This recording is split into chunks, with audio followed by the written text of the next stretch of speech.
So then, I wanted to do a podcast for ages, and I'm finally going to do it. And for me, I'm dead excited because I get one of my friends on with the first episode, and talking about his life. He's talking about his career in non-league football, some of the teams he's been to, and of course going into coaching as well. And there's plenty of episodes that are coming in the not too distant future, so stay tuned. They'll be out every Sunday night, so it's going to be amazing. Take it away, episode 1. Nick Buxton, hope you enjoy. I'll go recording. Yeah, I mean, to be fair, mate, it's great to have you as the first guest. I mean, as you did say to me a few weeks back, as you are the first guest. The first guest. How we doing, mate? You all right? Yeah, all good, mate. You? Yeah, it's too bad, mate. It's been, like I say, I've been wanting to get this started for ages, and finally done it, mate. And I say, you are the first guest, mate. And here we go. Here we go, mate. Yeah, I think there's so much. I mean, I've known you for a while now, and it's for me, I think there's so much that I probably still don't really know too much about you. But yeah. I think in sort of the next whatever, how long we're going to be. I mean, I could talk to till the end of time, but but where does your kind of football journey really begin then for you? Probably as a kid, probably about 8, 9 year old. Ended up playing for a team called Pilks after Pilkington Glass. That's where it was. So obviously the factory where Pilkington Glass is made is just around the corner from where I live now. And they had a team on there. I think it was a load of schoolmates as well. So where I went to school in Kirk Sandal, went and stayed there. But like I say, where we play, I actually live out my house, and it's about a 2-minute walk, and I'm on that field again. So played there for a little while as a kid. Actually started as a striker, horrific as a striker, and then went back to defence. And every time I play, I just ended up going near goal. And I think one day we just played and ended up saying to him, "Look, I need to. I'm better than him in goal." I can't remember who the goalkeeper was, but I remember saying I'll be better than him, and that's where it started. So I ended up playing in goal. Stayed at Pilks for a little while, then went to Bessica FC. It wasn't as big as it was then. I think they were playing at, is it Willmount School? The school that backed onto it? Yes. Yeah, I think they were still playing when I was there. Yeah, I think the school's there. I don't think it's a school now. I think it's like for they do something for kids there. I'm not sure exactly what they do, but we've played there. And I think went there. We had a few lads that played for Donny Boys who went there, and we had a really good team. I think we won the league. And then obviously I was playing for like Donny Boys when Donny Boys were big at that time, and it was quite a big thing to play for Donny Boys. And then you had Barnsley Boys, like Blunty played for Barnsley Boys, and you had a lot of lads that played around there, and South Yorkshire Boys. So it were all good, and that's where it went. And then obviously got seen by Donny, went training with them. It was School of Excellence then, not like an academy. And you'd go and train maybe once, twice a week with them. And then you obviously used to play on the field where I said at Pilk. So that's where the Donny's training ground was. So every Sunday morning we played on there. I think, half of it's now an housing estate. So half of it's an housing estate, but the pitch that most of the people played on is still there at Pilks. And the pitch is decent, to be fair. And that's how it started. Got scouted by Donny, and then went from there and signed what would have been an apprenticeship then. So I think £37 a week. So yeah, £37 a week. I had to pay my mum board out of that as well. Scandalous.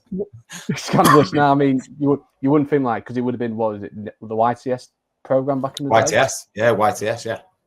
Yeah, because I've seen like when you see like on some of the players that are under the cosh, which a fantastic podcast as well, and they talk about some of the players that did the YTS program. I think Alan Shearer did it at one point when he went down to Southampton as well. Do you think that's something that's missing in the game? That's a program like that for some of the younger players to maybe not so much respect, but actually sort of teach some life skills really. Gives you a grounding. Like say we had lads that did went in boot room, so lads would just clean boots. So in my second year I cleaned boots in the boot room. First year I think I had home team dressing room, so you had to scrub the floors, mop the floors, wipe everything down. Lads had the shower area to do, so the showers had to be there. Bellevue at the time had big baths in there. There were maybe 2 or 3 showers, but it were big baths, maybe about 3 meters by 3 meters wide. And they were just, you filled them up to about probably waist height, and the lads just sat in them. And that were it. That's how it was. Then obviously, because Bellevue had a dual tunnel, so it had one tunnel for home team, one tunnel for away team, and you just split it up. But it gave you a grounding. Of you had to make sure things were clean. If you had to wait after games to clean rooms, so you had to wait till all pros were out, then you clean up the changing rooms. You have to sweep it, mop it. So there were times you weren't leaving till 11 o'clock. Now they just have cleaners, they have bootmen. Whereas like it gave me a great grounding at doing jobs like that. And when I was at Donny, it was brilliant. It were absolutely, as a YTS, it were brilliant. I remember Donny. Yeah, I was going to say, I always remember Donny because there's a picture of me somewhere. I remember having a 7th birthday party at Bellevue back in the day, and there's like a picture of me somewhere. The picture at the back of the away end. Yes, we had a game there. We used to train on there, and it were an old like tarmac 5-a-side, if you want to say. But they used to get some old school, what do you call them? Like mats. Yeah. Like the green mats you used to have at school years ago. You just put them in the goal mouth. But then they were all ripped and knackered, and there were holes in them. And then people saying, "Why aren't you diving?" What, I'm diving on concrete. It'd be like diving in Tesco car park. Honestly, it were horrific, but great times there, great people. Like, you had the manager at the time was Steve Bigelow when I signed, so you had Billy Bremner, Steve Bigelow. You had a youth team manager in Jim Goltz, who were like really, really good, great guy, really good people. And like some of the pros that were there were brilliant. Still speak to them now. Like I say, one of them that were there is my best mate, who was best man at a wedding, Sean Parrish. Another great lad. But like I say, pros there, we had Perry Suckling, who came from Crystal Palace. He let 9 in against Liverpool at Anfield, so he came there. Darren Moore were there, so we had Moore over there. Russ Wilcox. We had Mike Jeffries that went to Newcastle for about maybe 100 grand. I think Keegan signed him for there. So he had some great players in there, really good lads, and I still speak to a fair few of them. I think one of them, Graham Jones, as well, who's Newcastle United first team coach as well. So he's just won his trophy today for them, and just absolute fantastic times and great memories. We had a youth team there that wasn't technically brilliant, but we'd go and kick lumps out of people, and we'd just work hard. I think one week, I think it was Newcastle went to Hartlepool, and I think they beat them maybe 10 or 11-0, and we had them the week after, and we just went and kicked the absolute crap out of them. We absolutely battered them, but we beat them 2-0. I've still got the video. I've still got the video in my garage. No way. Me dad and my sister used to come, and they used to come watch. But my sister used to have an old video camera and used to video the games. So, yeah. But really good times. Really, really good club. When you look back at some, you just reeled off some players that have had a lot of football league experience. Pros have played right to the top. When you look back at that time, that class of players, did you ever think that when you look back on your playing career, you think, wow, that was a fantastic team, and really players that were? Do you think there were going to be players that were going to go and make it at the very top level? Oh yeah, there were lads that we had there that were.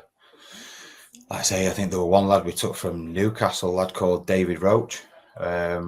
He came from Newcastle in a swap deal for Mike Jeffrey, I think. He came to Donny and Mike Jeffries went to Newcastle, but he were brilliant. He used to send you to Asda were built by then. So as a young kid, he'd say to you, I need you to go and get some money out of the bank. So he'd say, oh, here's my card. And he'd say, oh, take my car. So I was driving at the time. So by this time, he had a brand new BMW, which you go back them years. I mean, nice now, but you go back then, brand new BMW, and you'd go around, you'd have his bank card with PIN number, get his money out and come back. But he'd say, oh, I popped it shop in my car. And it were unbelievable. You were hanging around with... It's changed now because everybody's like, how much are you going to pay me? How much are you going to do this? If you got told years ago when I were a YTS at 1992 maybe, it was just a case, you're going to get a scholarship or you're going to get a YTS. Yeah, no problem. I'm doing it. And it was same when you got a pro. You didn't ask about money-wise. You were going to be a professional footballer and that was it. Do you think as well, I was going to say, do you think that is, with players now and certainly in non-league where you are as well, do you feel like that's probably the ego side of the players as well that they're wanting that kind of money now? You get a lot of them. You get a lot of them that, what are you going to pay me? And in this day and age, I can't blame them for that. You do want to tell them that, yeah, you do want to play and you want to make as much money as you possibly can in this day and age. Like saying cost of living crisis, then why shouldn't you? You're going out and giving your Saturdays up to go and play. And yeah, why would you? Is it an ego? Maybe. If you can make enough money, then anybody that says, you're just playing for the money. If you had a chance of making money extra on the side, everybody would do it. It's like when people leave club from club, people say, it's wrong that he's leaving. Well, hang on, if someone that your job, so you're a mechanic, and someone comes in and says, we're going to give you 10 grand more, are you going to stay? No, you're not. So in that sense, everybody becomes a bit of a hypocrite because you would do it. Yeah, I do find it now, and I certainly as like I say, I've been doing YouTube now 7 years, and like I say, I've been in and around the sort of non-league game over the last sort of 3-4 years, and like I've noticed it certainly locally now in Nottinghamshire, where probably I'm not going to name names for some players, which you'll probably have a few ideas of players that have bounced from club to club, and I don't blame to some extent. I mean, if Nick Buxton was now playing and was and the money in that game now would certainly from where it was then to now, would you be in that situation where you probably look at maybe some clubs and go, I'd play for that, and there's no kind of sort of, how can I put it, not being hypocritical or anything like that, but would you do the same thing if the offer was right? I think sometimes you do go for money. I'm not saying I've ever gone for money, to be honest. Every team I've been to, it's you want to do best for them, whether I've played, coached, managed. You always want to do the best, but I think things have changed now. It is more money orientated. Everybody wants to play for money, what you're going to give me. And sometimes I've seen players go and leave and from clubs and saying, I'm going to here because they've offered me an extra 30 quid. Well, that's fair enough. They've offered you an extra 30 quid, but you might be travelling an extra 20, 30 miles to go there. So that's going to take up your 30 quid. Although you think it's good, it's not. It's, but it's, I think if this day and age was different, I'd have been a lot more money than what I had. Hang on, I need to pause 1 sec. I mean, when you mentioned Billy Bremner. I mean, of course, won a couple of promotions with Donny Rovers. Did you sort of have conversations with him? What was he like as a person? Was he, he had a wonderful playing career with Leeds United. Was the manager there? Could you see like the player in him as well? Oh yeah, I mean, he used to not so much. I didn't see him as much. I remember as a kid, I was probably 15, so like on school holidays, I'd go because I lived in Kirksandall, Edenthorpe. I'd actually go to Pilks, ride on my bike or walk because I could cut through, go and watch because I knew where they trained, and you'd watch them train there. So obviously at the time they had people that were there, like a really good friend of mine, Nick Limber, who were playing. Who was one of my probably best mates, and he were training. But you see Billy Bremner in training, he probably must have been, God, I don't know how old he'd have been. He must have been late 40s. But you were like playing balls around the corner. I mean, I remember him one time waiting goal. He was class. He was diving, Billy Bremner diving and tipping balls. And I'm sat there like on a ball, was watching at side of pitch, watching him train. And at times they had like Billy Whitehurst playing. They had Brian Dean were playing. Some of the players they had there were unbelievable watching as a kid. But oh yeah, he was some player. And I mean, I've spoke to like Snods about him, and obviously he played for him at Donny and they played for him at Leeds, and they just raved about him, said how good he was. But I know he was his assistant, Steve Bigelow, that basically did more for us. So he had Steve Bigelow and another guy, John Bird. I think John had played. I don't know whether he played for Donny, but he was really good, John Bird. He actually took me to Halifax. Went and played for Halifax for him, but really nice guy. And actually, I think only just before COVID, his grandson used to come to my goalkeeping schools. So he come there and he came one day and I was like, what's he doing here? And he said, oh, never knew it was his grandson. I think they were under a different name. But yeah, really, really nice guy. But Steve Bigelow and John Bird and Jimmy Goltz were the ones that were the main one that pushed the kids. Yeah, and I think it's great when you've got proper ex-pros for me, and they've got that. Did they have that aura about them when you first meet them? There's that respect of what they've done certainly in the game. Oh, it was hard. It's not like now. You can't say anything to players. You can't say anything to players nowadays. Or you can have a go at them, but not as much as you did there, where they'd come in having a right go. I mean, as a YTS under 18s, we actually played some of our games at Thorn, on the Thorn pitch. So we went there, and obviously what the dressing room was like there. And I remember Steve Bigelow giving us a right rollicking, grabbing a ball, smashing it on floor, and as it went up, it's bounced. It's hit one of the lights, like the big halogen lights, and smashed, and everybody could hear what everybody's screaming. I've got glass on me, but there were places where they were throwing cups. They were throwing. It's a totally different generation now to what we were. Yeah. Do you think that that's probably society and that's changed as well? Everything's changed. Opinion. Yeah. Everything's changed. Like I say, everything's, should we say, more woke, if you want to say that. Everything's a bit more, you've got to be careful what you say. You've got to be careful what you do say. And like I say, now you've got social media, whereas before you never had that. If you had a mobile phone, your mobile phone were about this big, massive.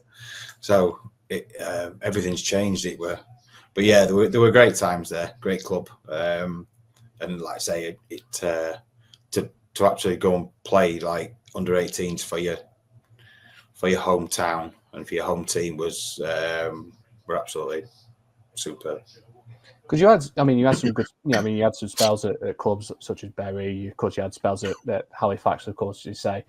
When you sort of had your early days in the Football League, and of course you dropped down into non-league as well. When you dropped into non-league, did it really kind of toughen you up as well as you got older? It was hard because you were. So obviously, I left Donny. I got offered a 2-year pro at Donny, and then the famous Ken Richardson came in and said, "Oh, we can't afford him. We need to cut the wage bill, and we need to move things around. So I don't think we can give you it." And I think they'd done that to about 3 of the lads who were myself. There were a lad called Rosama, a lad called Darren Pask. I think we're probably only us 3 that got pros, but we'll give you like a 6-month one. I think at the time they'd give the previous year they'd give one to Scott Maxfield, who went on to play for a fair few teams like Hull and whatever, and got some really good moves. And you would gone from having a 2-year pro to not having one at all. And then all of a sudden I got called into like first team. I think Perry Suckling had got injured. I went down to Craven Cottage to play. We were going on the bench. I think Dean Williams, the keeper, played. Another really good keeper. Really, he taught me loads. Probably taught me more than what Perry Suckling did, to be honest. How he was, how he played, and if you let a goal in, don't worry about it. Just get on with it. And he was superb. But like I say, on that, I played for Barnsley wanted me to go there. Once they'd heard, they wanted me to go there. But then they had Adam Sollett, who I think they're just about to offer something there.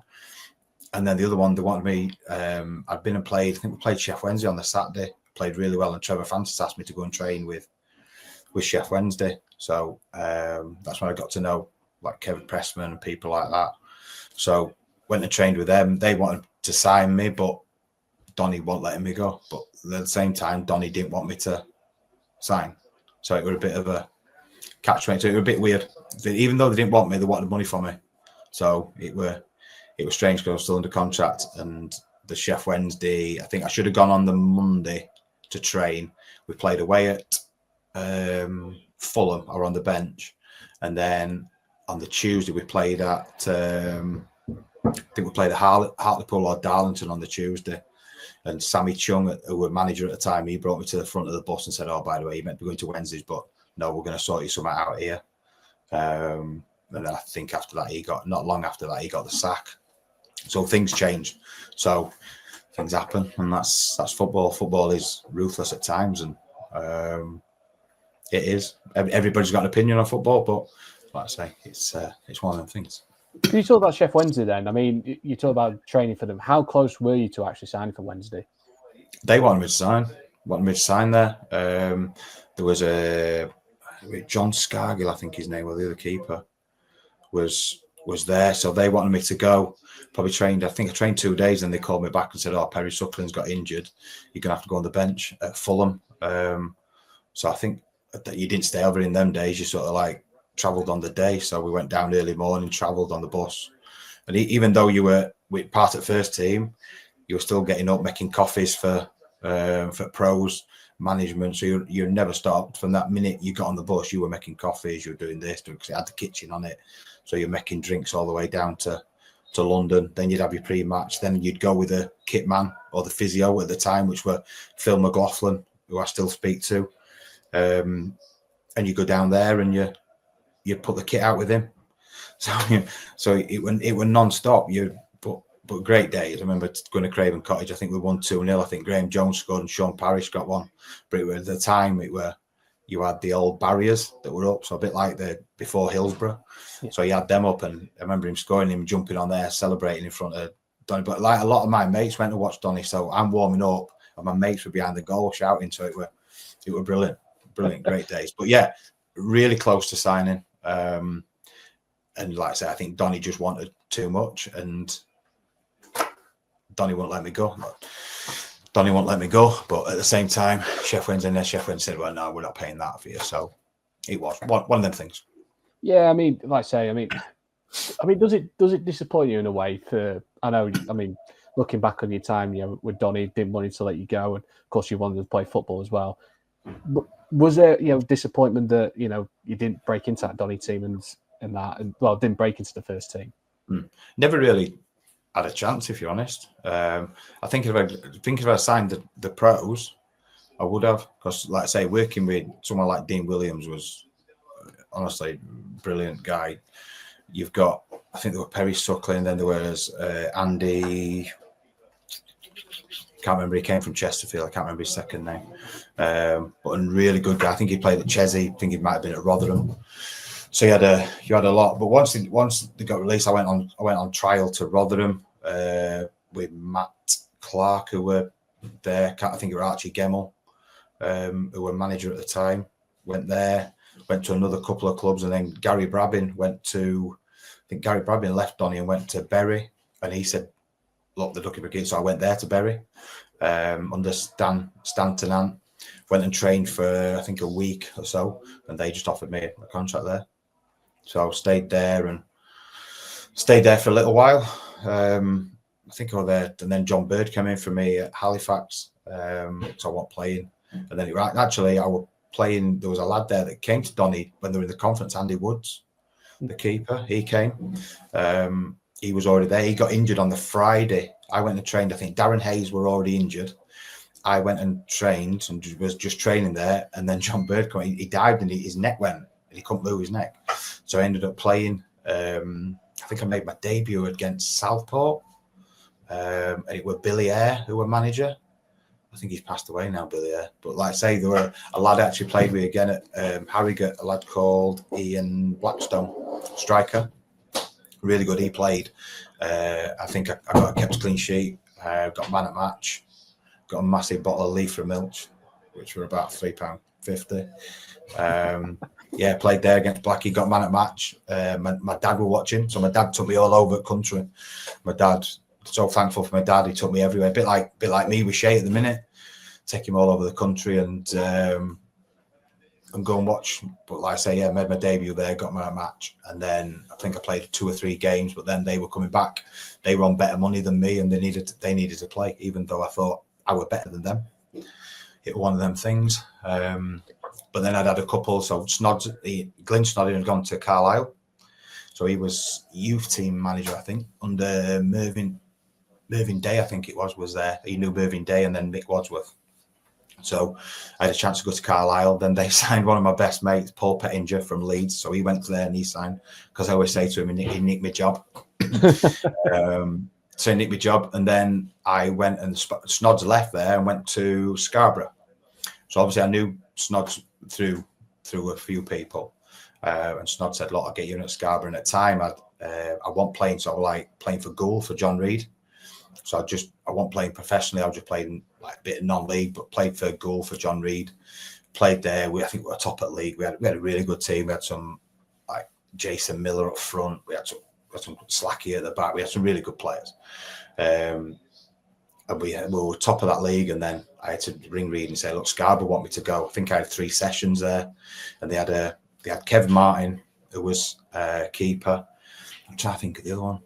There was a lad that was a Canadian or American, and I went and trained. I thought, I'm miles better than him. I'd give it a week, and then they went, right, we're going to sign to the end of the season. So I signed at Scarborough and used to travel in with Ian Snodding every day.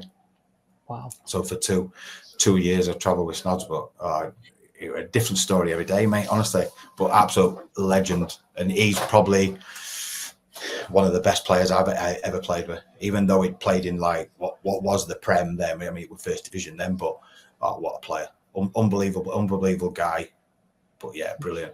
Yeah. Absolute. Some of the stories, mate, were unbelievable. I remember we were driving through so we used to drive every day. So he'd come pick me up at the bottom of the road where I lived at the time, pick me up at the Hollybush, and we used to drop his kids off at school on the way through. So I see his kids now, and I mean, so like Jordan Snodding, who's playing for Bentley at the minute. See Snod's there. Used to drop him off at school. Young Ian. Then there was Zoe as well. So used to drop all them off, and then we'd fly through to Scarborough, through Backway, up through Howden. Then we used to meet Gareth Williams, who played at Villa. I think there was, and then the Troy Bennett, who were at Barnsley, and we just all travelled through together, 4 of us.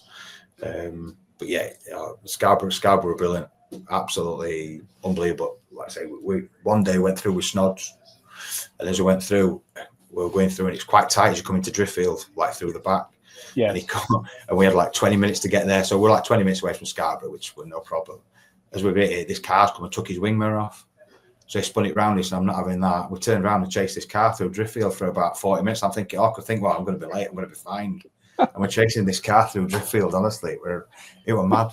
But yeah, mate, honestly, there were some great times. Absolutely. Scarborough's club really close to my heart. Like I say, I know Michael Ingham, who's there now. He works at Eye to Eye with me, and or he's at Eye to Eye in York, and I'm in Leeds. But yeah, he speak of him. But yeah, he were an absolute fantastic club, great player. We played. We used to train at a place called Bram. I think it was Bramco.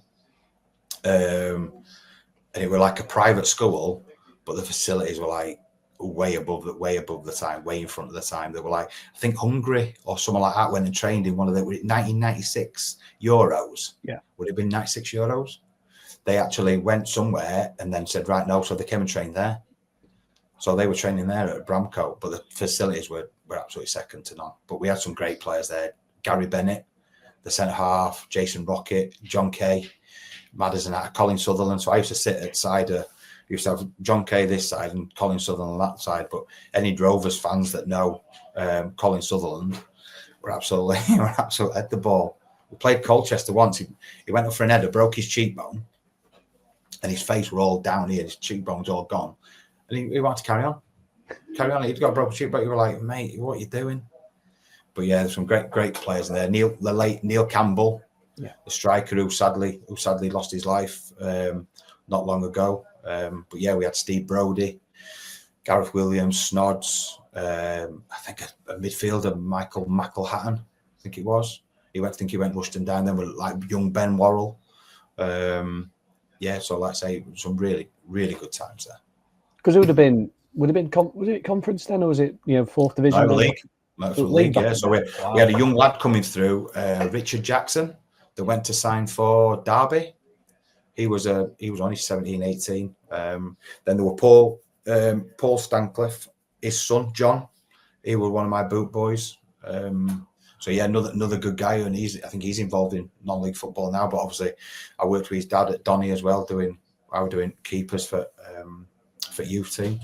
But yeah, some really, like I say, wherever you go, there's always good people. There's always bad people you don't need to remember, but the good people, yeah, you definitely do. I always remember that story. I remember we were going down. I think when we were at the Bells. I remember we were going down to. I think it might have been Wem, and you were telling me the story of Gaza at Kettering. Oh, when I you went to Scarborough. I'd gone to where were I then? Harrogate, that's it. To Harrogate. Yeah. So I'll go back. I'll take the story, then I'll go back to it. But yeah, Gaza had got the Kettering job. Him and Paul Davis, the old Arsenal midfielder. So we'd gone up there. They were spending a bit of money, and at that time, Gaza had brought a book out.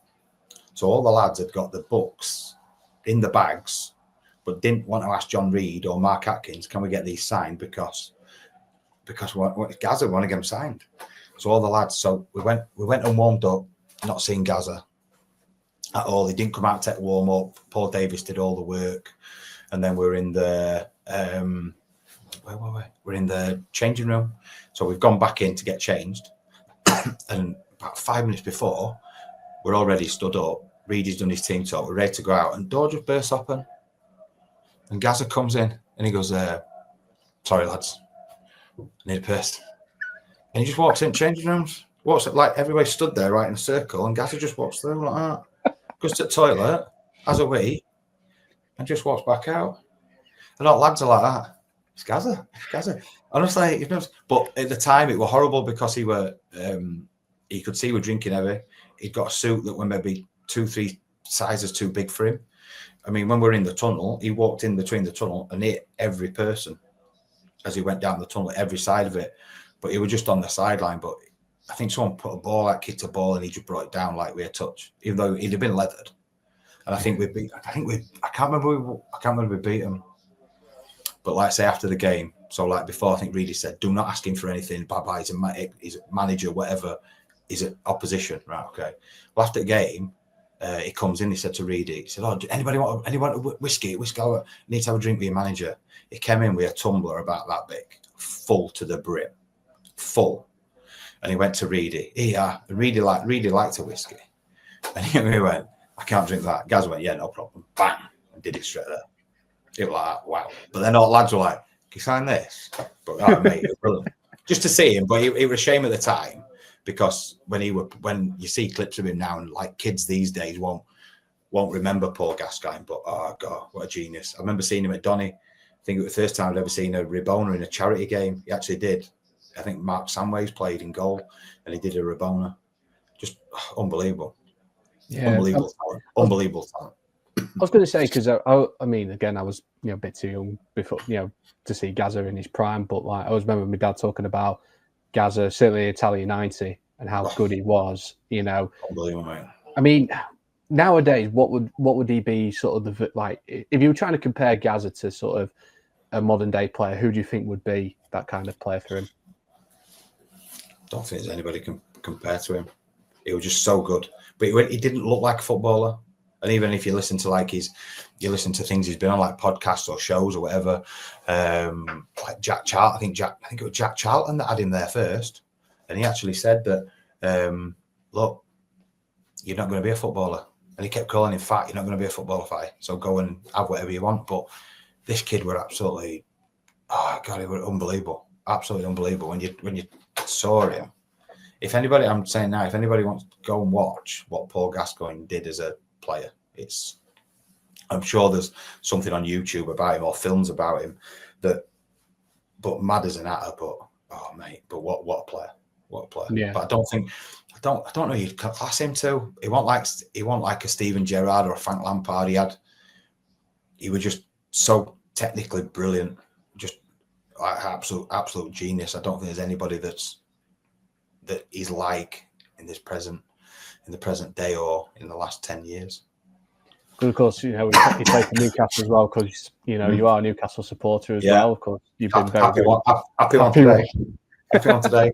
It's got to be the longest 8 minutes of my life. My wife videoing me to my daughter, but even worse, my son-in-law Owen. Who's our Leah's partner. He's a big Liverpool fan, so I'm hoping they'd win. Bit of banter then in the household. Then has it been? He won't come and watch it. He won't come and watch it. Mate. He stayed at home and watched it, so he won't come in. So why Newcastle then? What was how did you become a Newcastle supporter? First team I ever watched. My dad was a Wednesday fan at the time. He's changed to Man United for some reason. I don't know But he used to take me to Hillsborough quite a lot. So we'd go to Hillsborough, watch games when you had people like Martin Hodge, Larry May. Stods would have been playing then at that time.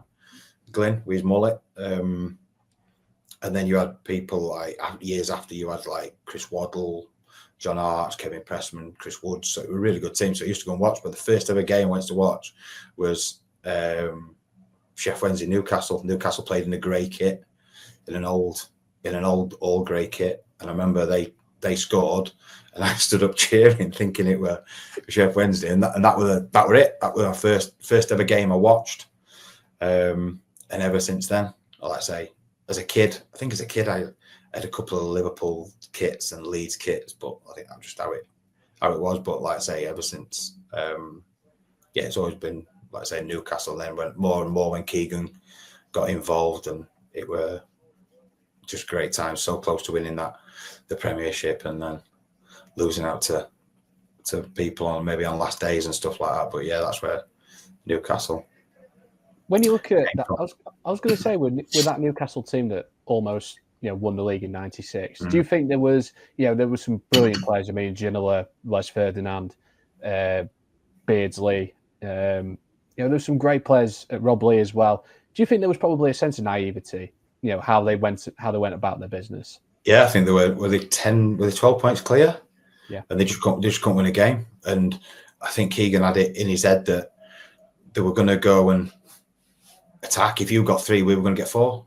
And I think that's how he was. And they were great to watch. Like, you had Aspria, you had Peter Beardsley were in there, Andy Cole were in there, like Shaka Hislop, Pavel Cernicek.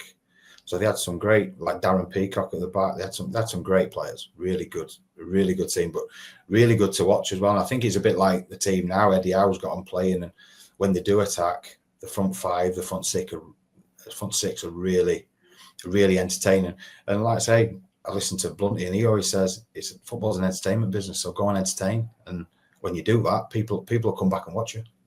Yeah, they certainly do. I mean, do you like? I mean, and we'll talk about your managerial career in a bit, but like just going back to the point with Scarborough as well, and of course, it was well documented about all the their financial problems. And I always remember being as a kid going to Scarborough for a day and seeing the McCain Stadium just derelict. I think around about 2005, 2006 as well. So I think it's a little now. It's now a little, yeah. For me, I mean, do you feel like how sad it was how the football club just liquidated? The way. Yeah, there are people coming in that are saying. I mean, Mick Wadsworth are really good. Signed for him. I actually left. After about 18 months. And he just said, I don't think you're in my plan. So I left. And they brought in Andy Rhodes. Andy Rhodes came in and played, Andy Rhodes, another good keeper. I remember him as a kid when I used to go watch him train at Donny. When he were at Donny, and you watched him train, and then the next minute, years later, obviously I'm in the same team as him and training with him every day. And really, another really good guy. But yeah, you watch him out, you could just see things happening. There were things in the background like John Russell. So obviously that's where I met Russ Green. Russ Green was the commercial manager there. So Russ were getting all Russ as he is. Dodgy dealings, not dodgy dealings, but they were getting loads of deals done, getting sponsorships in, and he were good like that. I think at the time Russ owned some sports shops in, I think they're all like Castleford, Pontefract, Leeds, and that sort of area around there.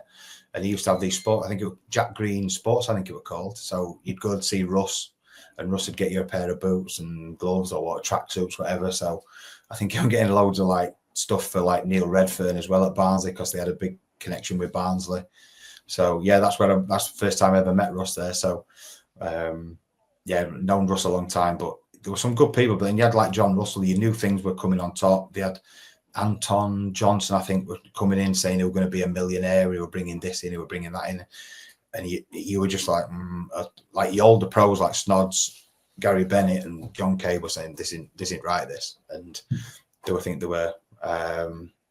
I think, but you listen, like I had one of the lads that were a boot boy, Joe Connor. I think he's assistant manager now at Pickering. his son was at the Donny Academy when I was there, and he came and we got him in, and he trained and he came to stay for a few years.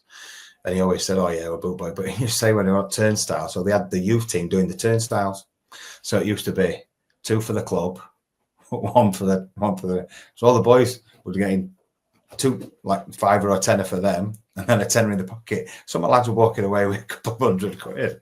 And I never knew that, but he actually told me that later on. Later on as we went away. So, but yeah, you had Scarborough, a really good club. They were great. They'd done the two ends as well. So they'd done the 2 stands, which were nice, and it made it a really good ground. They'd had a go at the pitch and done everything, but it's just a shame. You see it going, and you could see it getting worse and worse. And I actually went back. Donny came. We played out at Scarborough. Donny came on I think I was sub on that day, and Donny came, and Donny was in decline at the time. I think they had, I can't remember who was in charge, but they had people like Lee Warren playing. I can't remember who in goal. Can't remember what, but I think we beat them about 4-5-0, and it were horrendous to watch. Just how bad Donny won. They was in the decline because of Ken Richardson as well. And is that Mark Weaver's side then? Mark Weaver's side, yeah. They were dreadful. Another clown, but you get these clowns in football. But so at time, and then unfortunately Scarborough obviously went the same way. The same way Donny did. And just declined, and then obviously dropped out of the leagues, and then obviously started again. And I've been there a couple of times to watch them play, and they play some good football. You've got John O'Green there and Ingy, and they play some really good football, and hopefully they can get out of that and get higher up the league, and hopefully get back into the league, because it is a great place. I love going to Scarborough, so it's a really good place, and another place that's a bit like Donny, that's close to my heart as well, for the opportunities that they did actually give me in football. Do you think that Carlisle, Jimmy Glass scoring that goal to save Carlisle in '99? Do you think that was really Scarborough getting relegated into the conference? Do you think that was a big catalyst for them pretty much going under then at some point? Was that the start for them? Yeah, there were loads of. I think at the time, obviously, you had Mick Wadsworth, you had Ray McHale, who I think he played under Neil Warnock at Scarborough, but I think he'd been to Barnsley and stuff like that. I think he was a Barnsley lad, actually, Ray. But they were just, you could see everything would just decline. You could hear it were getting worse and worse and worse, and then they couldn't win. Players were leaving. Snods had gone to go to Donny. So Ian Snodding took over with Glyn to be manager, and he said, "Would you come? Would you come train?" So I went there and I trained with them for a little bit, because I'd left Scarborough, but then Andy Rhodes got injured, so I ended up going back and playing against Colchester. Played, got man at match. I think we won 2-1, and then they wanted to sign me again. I said, "I want to give you another contract." In hindsight, I should have signed it, but I would just, I'm not signing it. Money were crap, but in hindsight, I probably should have signed it and probably stayed there. But would we have gone down? You'd have probably gone down with them as well. So, but like I said, I went and trained with Snods and that. But yeah, you could see the decline coming, and I think it's a shame. I mean, luckily Donny's got back up there now, and they look like they're stable. They're pushing they've got a hell of a chance of going up into League One. Yeah. They're really having a good go at it. So yeah, hopefully they'll get into league next league up. Well, he's still had a consistency first. That's what they need to do. Watching them yesterday against Crewe, that was just painful to watch, to be honest, at times. But really, yeah, I think it was one of those where I just Donny just conceding too many silly goals for me, and for the first time in a long time, Donny have got strength and depth in terms of the players that they've got. And nowadays, for me, it's I could never say that over 10 years, but I think Graham's got too many options, which I don't know. I don't know if that's even possible. I normally watch them if I'm not got a game midweek, or I normally watch them on iFollow. Obviously, I speak to Tom Anderson a fair bit as well. Another really great guy. Love Tom, brilliant. Speak to Tom a lot, but yeah, I haven't been to a game. I think Tom got my tickets actually to a game. I can't remember who they played. Oh, Chesterfield last game when Chesterfield beat them. Obviously, with Shea being at Chelsea, we went and watched. But yeah, at the minute though, the winning games or the drawing games, what people around them aren't winning as well. So no one's getting away from anybody. So it's a bit of a somebody wins, two others lose, and there's no one just taking the bull by the horns and going to the top and saying, right, we're going to let me look at Walsall. For me, they've thrown it away. They lost the kid, didn't they, up front, but low. Yeah, he went back to Stoke. Went back to Stoke, and obviously they just seem to fall in a bit of a hole. But but like I say, hopefully they can go up if they get through playoffs. Hopefully it'll be hard, but hopefully it'll be hopefully it'll go up. Well, we'll see. I mean, obviously, one of your former clubs, Harrogate, are certainly doing well in League Two as well. When you look back at your time at Harrogate, did you ever think that they would one day be a Football League club? They had the potential to, because at the time they had Bill Fotherby, the old Leeds United chairman. He was in charge. I think he lived in Harrogate, but that came by chance. I'd left Scarborough. I was training with Donny, but I had a chance to go. Russ Wilcox had gone to Scunthorpe with Brian Laws, and he was there, so I had a chance to go there. They had a keeper there called Tom Evans, who played quite a lot of their league games. I think he made 200-300 appearances for them. But I played with Tom at Donny Boys, and he could never get in the Donny Boys side, so I knew I was better than him, and I just had to go there. And I went to go training, and I was meant to go in on the Monday to train. And I thought, as long as I go in and work hard, we're laughing here. But John Reid rung me week before and said, "Would you come and play in a FA Cup game for me? We're playing Trafford away for goal. We're playing an FA Cup." So I spoke to Russ and he said, "Yeah, go and play. Need a game." I got done that morning or afternoon for speeding, so I got 3 points. And then after 3-4 minutes, snapped the crew shirt that night, and that's when I did it. Yeah, there was no one around me. Someone went to put a cross in it, and the left back blocked it. It went up in the air, looped in the air, and I thought, I'll let it bounce, and I'll catch it when it bounces back up. And for some reason, I took off on my left leg, which I never used to do. Took off on my left leg, landed on my left, and it snapped me crew shirt straight away after about 3-4 minutes. So after that, never played football 3 years after that. I had 3 years out. Toughest time, like I say, where I lived, like I say, when I lived over the road, where Pilks is, where I was a kid, they used to play on there. And my wife would say, "Do you want football on?" No, didn't want it. Didn't want to come watch football. Didn't want to go watch football. Hated it. Just knowing that I couldn't play. Probably darkest time of my life. That you just couldn't do anything. It was just lost so much. I didn't have a job. My job had gone. I had no job. Couldn't move. So you were doing things that you didn't really want to do. But it was just a case of making money. And then 3 years later, I think I got diagnosed wrong. So I went in, and the surgeon looked at it and said, "Oh, it's your medial ligaments. Go away, train on it." So luckily, because Snods was at Donny, I was still training there, doing my rehab. So I did a bit of rehab there, and I'd actually played for Donny in a friendly at Mansfield before I played there. And obviously, these new footballs had come out. Well, I could kick a ball miles on new balls, so I could launch it. Snods went, "Brilliant! I love that." So there were a chance I was going to sign there, and I was going to have another game the week after. Ended up playing for Reedy, snapped the crew shirt. Scunny obviously had not signed anything at Scunny, so I couldn't do anything. So that had gone. Donny signed Andy Woods, that had gone. So I was just training there basically. And then met Mark Atkins there, who went briefly new, but didn't really talk to him a lot. Acco, when I first went to Donny, if I'm honest, found him a bit hard to talk to, but because where he played, I didn't know whether it was just me or whatever, so he felt a bit strange. But then he went to Harrogate years after, and then Reedy rung me one day. So I said, I need a keeper.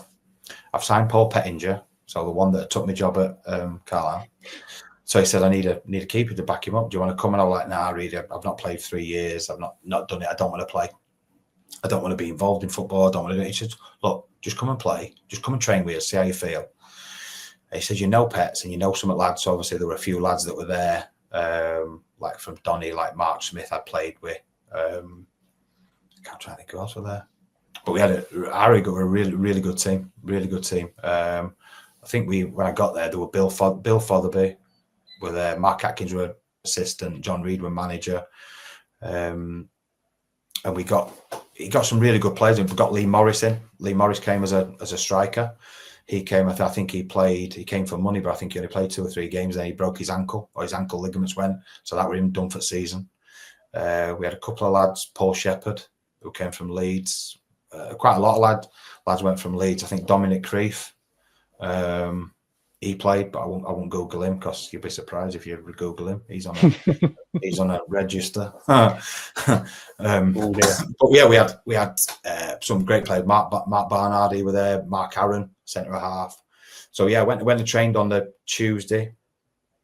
And like I say, my wife Tracy pushed me as well to go with Reedy, so he picked me up because I lived back to back Reedy at the time. He lived on the couple of roads down from me.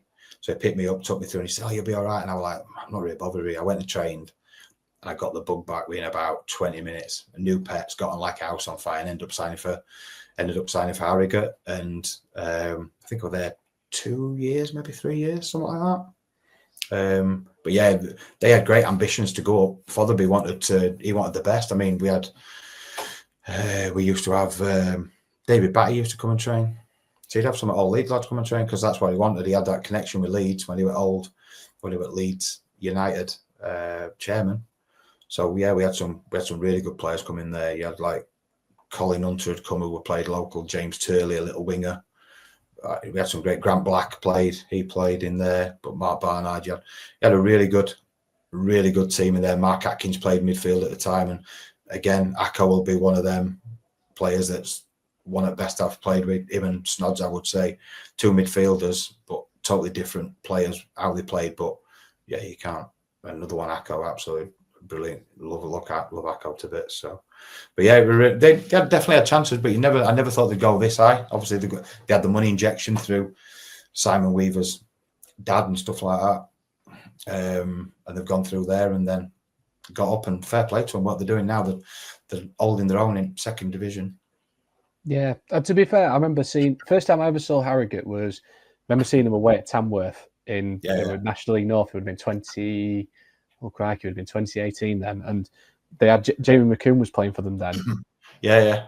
And they drew 1-1 because Tamworth were fighting relegation then at the time in the National League North, and I think Harrogate were top of the league then at the time. But I always remember thinking to myself, like, because they had a decent following then. I think they took a couple hundred to Tamworth. And I always remember thinking to myself, like, yeah, they're a good side, but like, it'd be interesting if they, when they go up to the National League, and you've got ex-football league clubs coming down, see how well they do. And all right, COVID did help them get him into the football league. But you're right. I think what Simon Weaver's done a great job there. People won't realise that as you look at the pitch now, where they come out of the dressing room, it was like it sort of went like that on a slope. So it got to the 18-yard box and he dropped in there. He dropped right down. Then Mr. Fotherby used to have his like bit of an office kind of like boardroom there, right in that corner. And I remember taking a goal kick once, and I've hit it into the wind and it's gone out. It's landed in the stand. And he used to shout your name, and he'd just shout, "Buxton!" And that's all he'd shout. If you made a mistake, that's all he'd shout.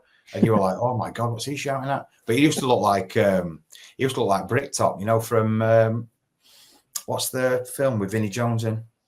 And Jathan Statham. Is it? Oh, Gone in 60 Seconds. No, one. Smoking Barrel. Lock, Stock, and Two Smoking Barrels. Stock. Yeah, so he looked like Bricktop out of that. But yeah, another really good guy, but really mad as an actor though. Mad as an actor. Because he'd had Leeds United, he just thought that everybody worked as they worked. He won't bothered. I'm Bill Fotherby, and you don't work out how I want to work. But yeah, it were brilliant. And then obviously Reedy left. John Reed left. I think Stalybridge they were bottom at the time, and Harrogate was second, which were a shock because I used to travel in with Reedy, Scott Maxfield, and Mark Atkins. We used to travel from Edenthorpe, and then we'd travel all the way over to Harrogate. And then obviously when we went, he left and said, I'm going to Stalybridge. And we were like, what? They left, but they were a massive bonus to keep them up. So he rung me and said, do you want to come? And I was like, well, yeah. And then obviously we got Neil Aspin in, and then we have Lee Nogan come in, who works with me at Eye2Eye now. He came in, so they had like Neil Aspin, ex-Leeds United. He came in, and then they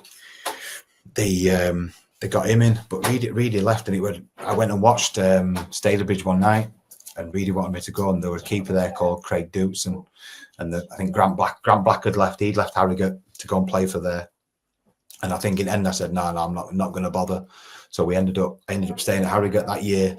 I think Reedy kept him. I think they kept him up. I think with 3 games to go, I think he kept him up, but he signed some decent players. And then the following season, I left. Did I get on with Neil Aspin? Not really. Not a person, a bit dour, but is what it is. But I left there and went, obviously signed for Reedy, and then had a 2 or 3 years at Stalybridge. But again, another brilliant club, great people there. Fantastic ground as well. I love it. Unless you want that slope. Well, I mean, it's another ground I want to tick off at some point, but you've never been. Never been. No, it's always been. No, it's been. I don't know it's still there, but there's one of the best Indians right at the side of the pitch, right at the side. So on a night game, if you travelled there and you're not had out to eat, you could smell this Indian. Oh my God, it were a nightmare. But that slope is so steep going up that. But for FC United played their actual first ever game there. They did, yes, they did. And we played. There were 6,500 there. Wow. It's crazy. I mean, there's so many clubs around sort of Manchester. I did Mossley this season, and it's so picturesque when I went to it. Because it's other side of Oldham, and it's a fantastic little ground. And in terms of some of the grounds that you've played at over your career, what's been the best ground you've been at or you've played at? St James's. Yeah, I got injured. We played Chesterfield on the Tuesday. On the Friday or the Saturday. I got injured a couple of weeks before. I think my hamstring were really tight, and we knew the Newcastle game were coming up, and so I used to play in what was then at Scarborough with the Pontins League, so like a reserve league.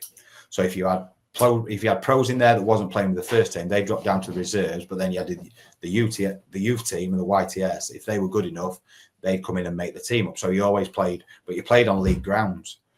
And Newcastle was in our league, but we got them in the Pontins League. We got them, and I was injured, and I'd hurt something. I remember saying I'm injured, I can't play.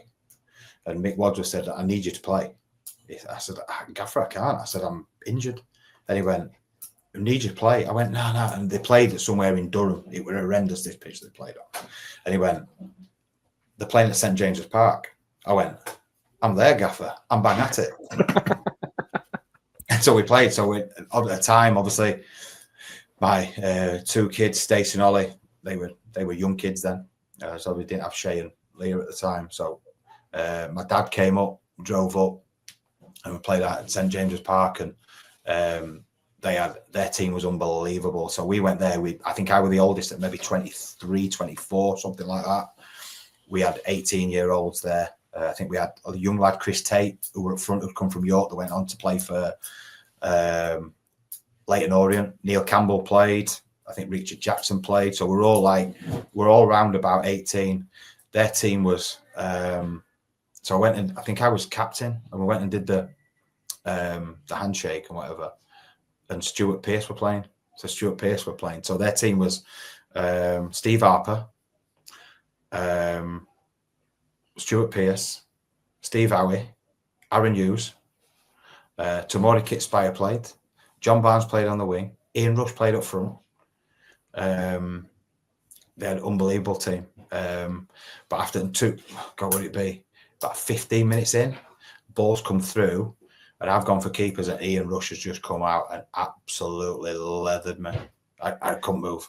The pain, I've got a lump here now, and it actually moved like my sternum. So I've got a lump here where it is. It's never gone in. And he moved. Oh, the pain was unbelievable. But we had a young kid on the side, and the physio came on.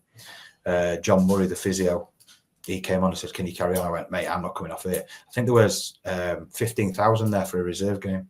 So as you walked out of the tunnel, all that stand on the far side was full. Yeah. But I got goosebumps. Unbelievable. The place is unbelievable. I'd love to play there now. the place is just a absolute. It blew me away. The stand was so high, but yeah. we beat them 3-2. When I played like that for about 70 minutes with my arm there, couldn't move. Yeah, but Ian Rush smashed me. I remember. So they taped me up at half time, and a corner came in second half, and I'm going like that. And ref said, "Are you all right, son?" I went, "Yeah." I said, "All taped pulling hairs off my chest," and he thought I was injured, but right, we just pulling hairs off my chest. But I would dive in and save him with one hand, but I could hardly take goal kicks because obviously you need your balance. I couldn't get my arm out, so I was just playing. I played like that for about a good 70 minutes with an arm across there, but there were no chance I was coming off at Newcastle. But they were brilliant, and because I told them I was a Newcastle fan, they let me take kids in and have a picture in dugout on pitch and everything. So it were, but yeah, really, really great times. I think my wife's got pictures somewhere, but yeah, unbelievable. That's one of the best one I played in. But we had some good ones. Even in FA Youth Cup, we played what would have been Ayresome Park, the old ground. What else were there? Hawthorns that had just been done up at the time. So Hawthorns, we got West Brom away, went around to West Brom. Donny youth team beat them. So, but yeah, played in some really good. I mean, another one were Bury. Bury's a lovely little ground. I mean, it were actually filmed. The Hillsborough film was filmed at Bury because it looked a bit like Chef Wednesday. And if you look closely, you can see Bucko in the stand. Oh. I'll have to watch that, mate. I'll have to do that at some point. Yeah, but I would say, Newcastle by far the best one I've played at. Brilliant. Yeah, I always remember being. I was quite lucky really because I remember going to watch the Spurs game, and it was the first game since the owners took over Newcastle, and I remember Callum Wilson scoring inside 2 minutes, and the noise was ridiculous. Like I've been at some amazing grounds, but St James's was just. The fans are different for me. Like you listen to, like you see, it's just like you see them there. They just even with like 15,000 in that night in the reserve game, the noise just echoed round the ground. And once they had an attack, we were like, "Oh my God, what's this?" So to playing there, we were saying at a corner. I think they got a corner after 4 minutes, and we were going, "Oh my God, there's 15,000 in here. What must this be like when it's full?" And it were, but yeah, they had like 15. I think it was either 15 or 20. I can't remember what it was that for a reserve game, but they had all the stars out that night, like say your Barneses, your Pierces. But yeah, hell of a ground, unbelievable. You had a spell sort of later on in your career at Matlock as well. Again, lovely, nice little ground as well. Yeah, what was when you look back at your time at Matlock? What was sort of the highlights of being there? Well, I'd left Stalybridge. I was still at Stalybridge. I think I was still there, and obviously our good friend Mark Atkins by this time, and still speak to him. A lot now. And he went in and he said, "Oh, I want you to come as a keeper, like come as player coach. Really, that's it." And Mark Aaron were going to be his assistant. I think he'd asked Scott Maxfield as well to go and help him. I think Scott were playing maybe at Buxton or something like that, and they didn't go. So Acco said, "Look, I've got the job. Do you want to come and be assistant?" So that's going back probably a good 20 years ago. That so, but yeah, really great club, great people. Like you say, you had Tom Wright, chairman. You had Ian Richardson, like who does the media. I used to do the media. I don't know what he does now. I keep seeing his rants on Twitter or Facebook. So you had Trav, the kit man, but we had you had Mick the Sponge. Mick Cunningham with physio. Unbelievable. All he did was sit in the dugout looking at Chef Wednesday results. So he'd have his phone on. Someone would be down injured and he'd be looking at Chef Wednesday results. Loved an holiday in season. He'd have about 5 or 6 holidays. But again, we signed some great players. Mark Aaron went there, and then obviously he had to stop. I think he lost his mum, so he stopped playing for a while. And Acco just said, "Look, do you fancy helping? As an assistant?" So I ended up doing that, and we had I think the first season we won that Derbyshire Senior Cup. We played at Pride Park, I think. So we played at Pride Park, won that. But yeah, we're a really good club. We were at times we were overachieving with the budget we had. I think the budget at the time was something like 2.9 a week, but we had Ross Anna then. We had Ross Anna in there. He was there as a young kid. Liam King, James Lukic, John Lukic's nephew. And again, Lee Morris came, probably to the latter end. Jamie Jackson was there, a lad that went to Kevin Davis's brother-in-law. Oh, sorry, Yeah, brother. Yeah, no, his brother. He's our brother. Yeah.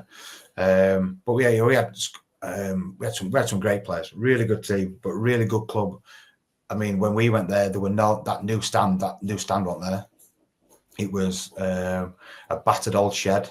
I remember walking one day and I went through floorboards, but it were oh mate, unbelievable. But like I say, it's a great club, really good people there.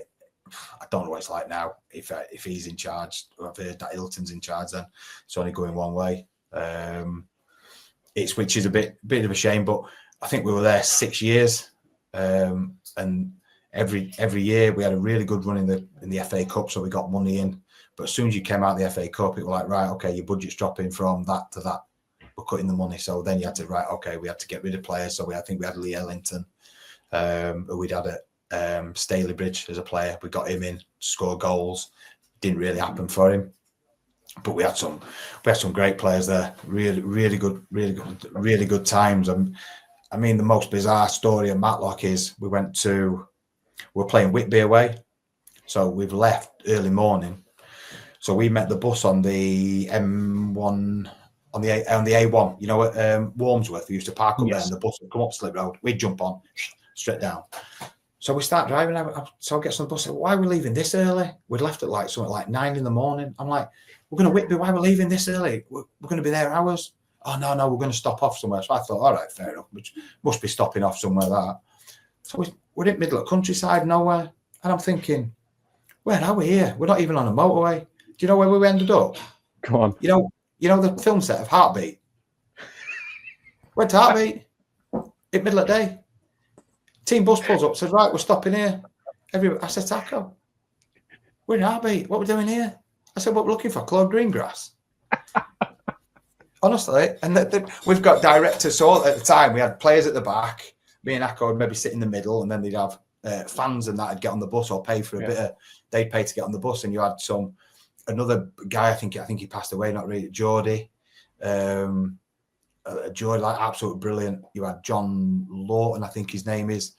They were all great people that went and watched Matlock. Travelled all over the country watching them. And we're there every week. But yeah, they're all walking around having pictures took at think of it, it's mad. It's like then you're just thinking, we're in Heartbeat. Everybody's just getting off and having pictures. All lads are sat in whatever Heartbeat pub were. We're just sat there having a coffee, waiting for it and thinking, we're playing in like 4 hours. What we're doing here? And we're just walking around Heartbeat set. It was like they're having pictures took with old cars but we got on the bus. There were a guy, I think he's passed away, Peter Bates, he was called, and he used to sort all the money out. So he'd have the brown envelopes, and he was stood. He'd bound. So you know where you get steps that go down to the toilet on the bus. Yeah. Because we're going round when you go up to I think it's Goldland, isn't it? You're going round all the side, and it's really windy. 1 minute he was stood there, and he lost his balance. The next minute he's gone, fell back down the stairs, and he's laid in the footwell where the toilet is, like that, looking up. He'd only just missed the door to open it. So if he'd have caught the door, he'd have gone out the door. But honestly, 1 minute, it was like a sketch from like Only Fools and Horses. 1 minute we were there, bang, next minute, bus turned and he just shot down the stairs. Well, me and Akko was looking, you just see these legs and arms looking, going, help me up, help. And I'm saying to Akko, how on earth he's not got out that door? But yeah, the most bizarre ever story is that when we say you're stopping off, thinking of stopping off in the services, no, Matlock turned up and we turned up at set at Heartbeat. It was just like, Jesus Christ. But you know what? People at the club, like there were a guy there that had JCBs and he hired JCBs. That guy called Dave Reynolds, another brilliant guy, helped me and Akko out and loads of stuff. And it was a good learning for me, to be fair. That was probably my first real coaching role. I probably did my own goalkeeping at the time and we're doing bits and bobs, but that was my first proper coaching role. And I learned so much off of Akko. Things that he told me that Kenny Dalglish did. So stuff like for first 5-10 minutes, don't even think of passing. Every time we get left back, just go long. He says, and if it was good enough for Liverpool and it was good enough for Blackburn, then it's definitely good enough for Matlock. So, but yeah, and I played a few games for Matlock. Probably shouldn't have, because at the time I was just getting injured all the time. So I'd obviously done my my cruise ship. Then I found out I had a bulging disc in my back, so could hardly move, but was still playing. And my wife was saying, "You need to grow up." So I went in my 30s at the time. Still playing, and we're playing really well. I got a couple of man of matches. Went to Nantwich. Remember sitting in Acco's car and just sitting in Acco's car with heated seat on, trying to make my back thing. Got Mick the Sponge giving me a massage, but yeah, and I love playing at Matlock. Love playing at Matlock. There is a couple of games on YouTube. You can watch some decent skill on there, Joe, as well. Actually, striker, just rinse him. You know what I mean? I'll put a link in the description below, mate. For it. Is it? It might be. Was it Kendall? I think it was Kendall or Fight. One or two. But yeah, no, really good club. But like I say, when we, but again, we ended up playing FC United in that league as well. When Matlock were in that league, we were always in top half. We just never had the budget to do it. When you had FC United, they were saying they were a fan funded club, and they were coming, so they had loads of money. But like I say, going back to them, they made the first game at Stalybridge when I played, and there were 6,500 there. They always used to bring that was the big thing for Matlock. So whenever they played at games at Matlock and FC United took a team, they always knew that were going to be their money day, so that you were going to get 2,000 fans in on that day, which would then hopefully pay for the remainder of your season or keep you up. So it was always a day that they always looked up to or looked forward to, because that's how they were going to get the money. And that was a big thing. It's a big thing. There seemed to be a hell of a lot more money in non-league than they did when I was there. Some of the lads I know getting paid money now is unreal. Oh, it's ridiculous now when you think and I'll probably throw sort of Macclesfield's name as an example. You know, the amount of money that they've got and the budget that they've got, they should be absolutely walking Northern Prem easy. Which they are, aren't they? Yeah, they're like 20 points clear of Worksop. I mean, but then you're going to look. Worksop's got a big budget. Worksop's paying some massive remember Butts going there of the year, and they offered him ridiculous amounts of money to go and play. And he turned them down, and I think went to Farsley, but they were offering him silly money to go and play.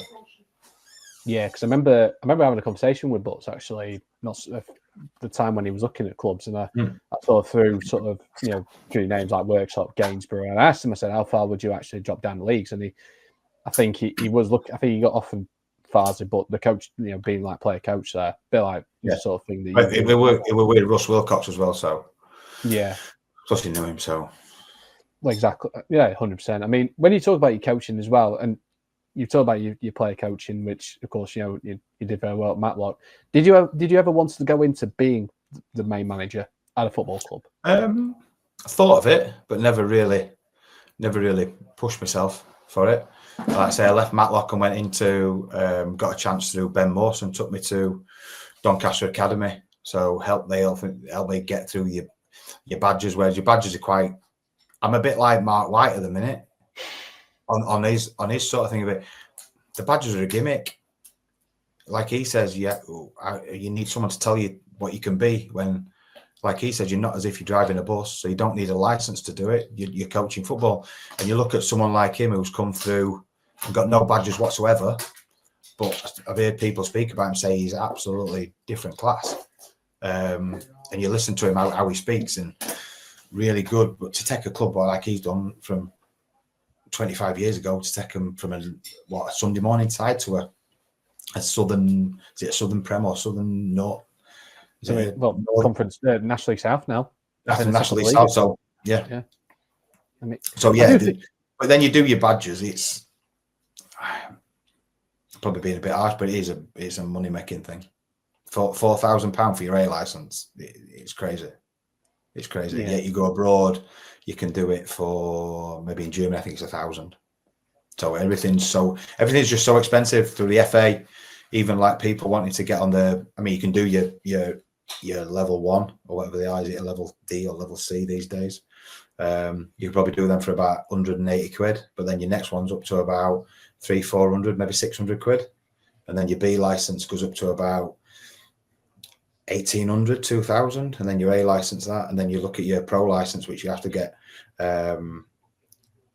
invited onto. You're probably looking at about 15-16 grand just for a piece of paper and a badge that you then have to keep doing. You have to keep doing your like an update on it. So you have to do like CPD hours. But at the time they've changed it now. But when I had mine, you used to have to go outfield B before I could do goalkeeping B. So you have to do your outfield first, then move across. So not only do you have to pay for that, then I have to pay for that. But then obviously your next one up, you pay for that, then you pay for that. So you were just, it made thousands of pounds spent on coaching badges and just an FA fan number. But I think they've changed it now. I think you can actually go level 1, level 2, straight into your goalkeeping. But I think your B is, you can do your B and then move across if you want. But it's always good to do the outfield. So I've done all that. But yeah, the coach, I never really thought of doing it. I loved doing it with Acco. It was great, especially when we won the Derby Senior Cup, and then just went into Donny. And it was under Kieran Scarf, who's now Darren Ferguson's assistant at Peterborough. He was there, and I went in and just, it was me, Mark Samways.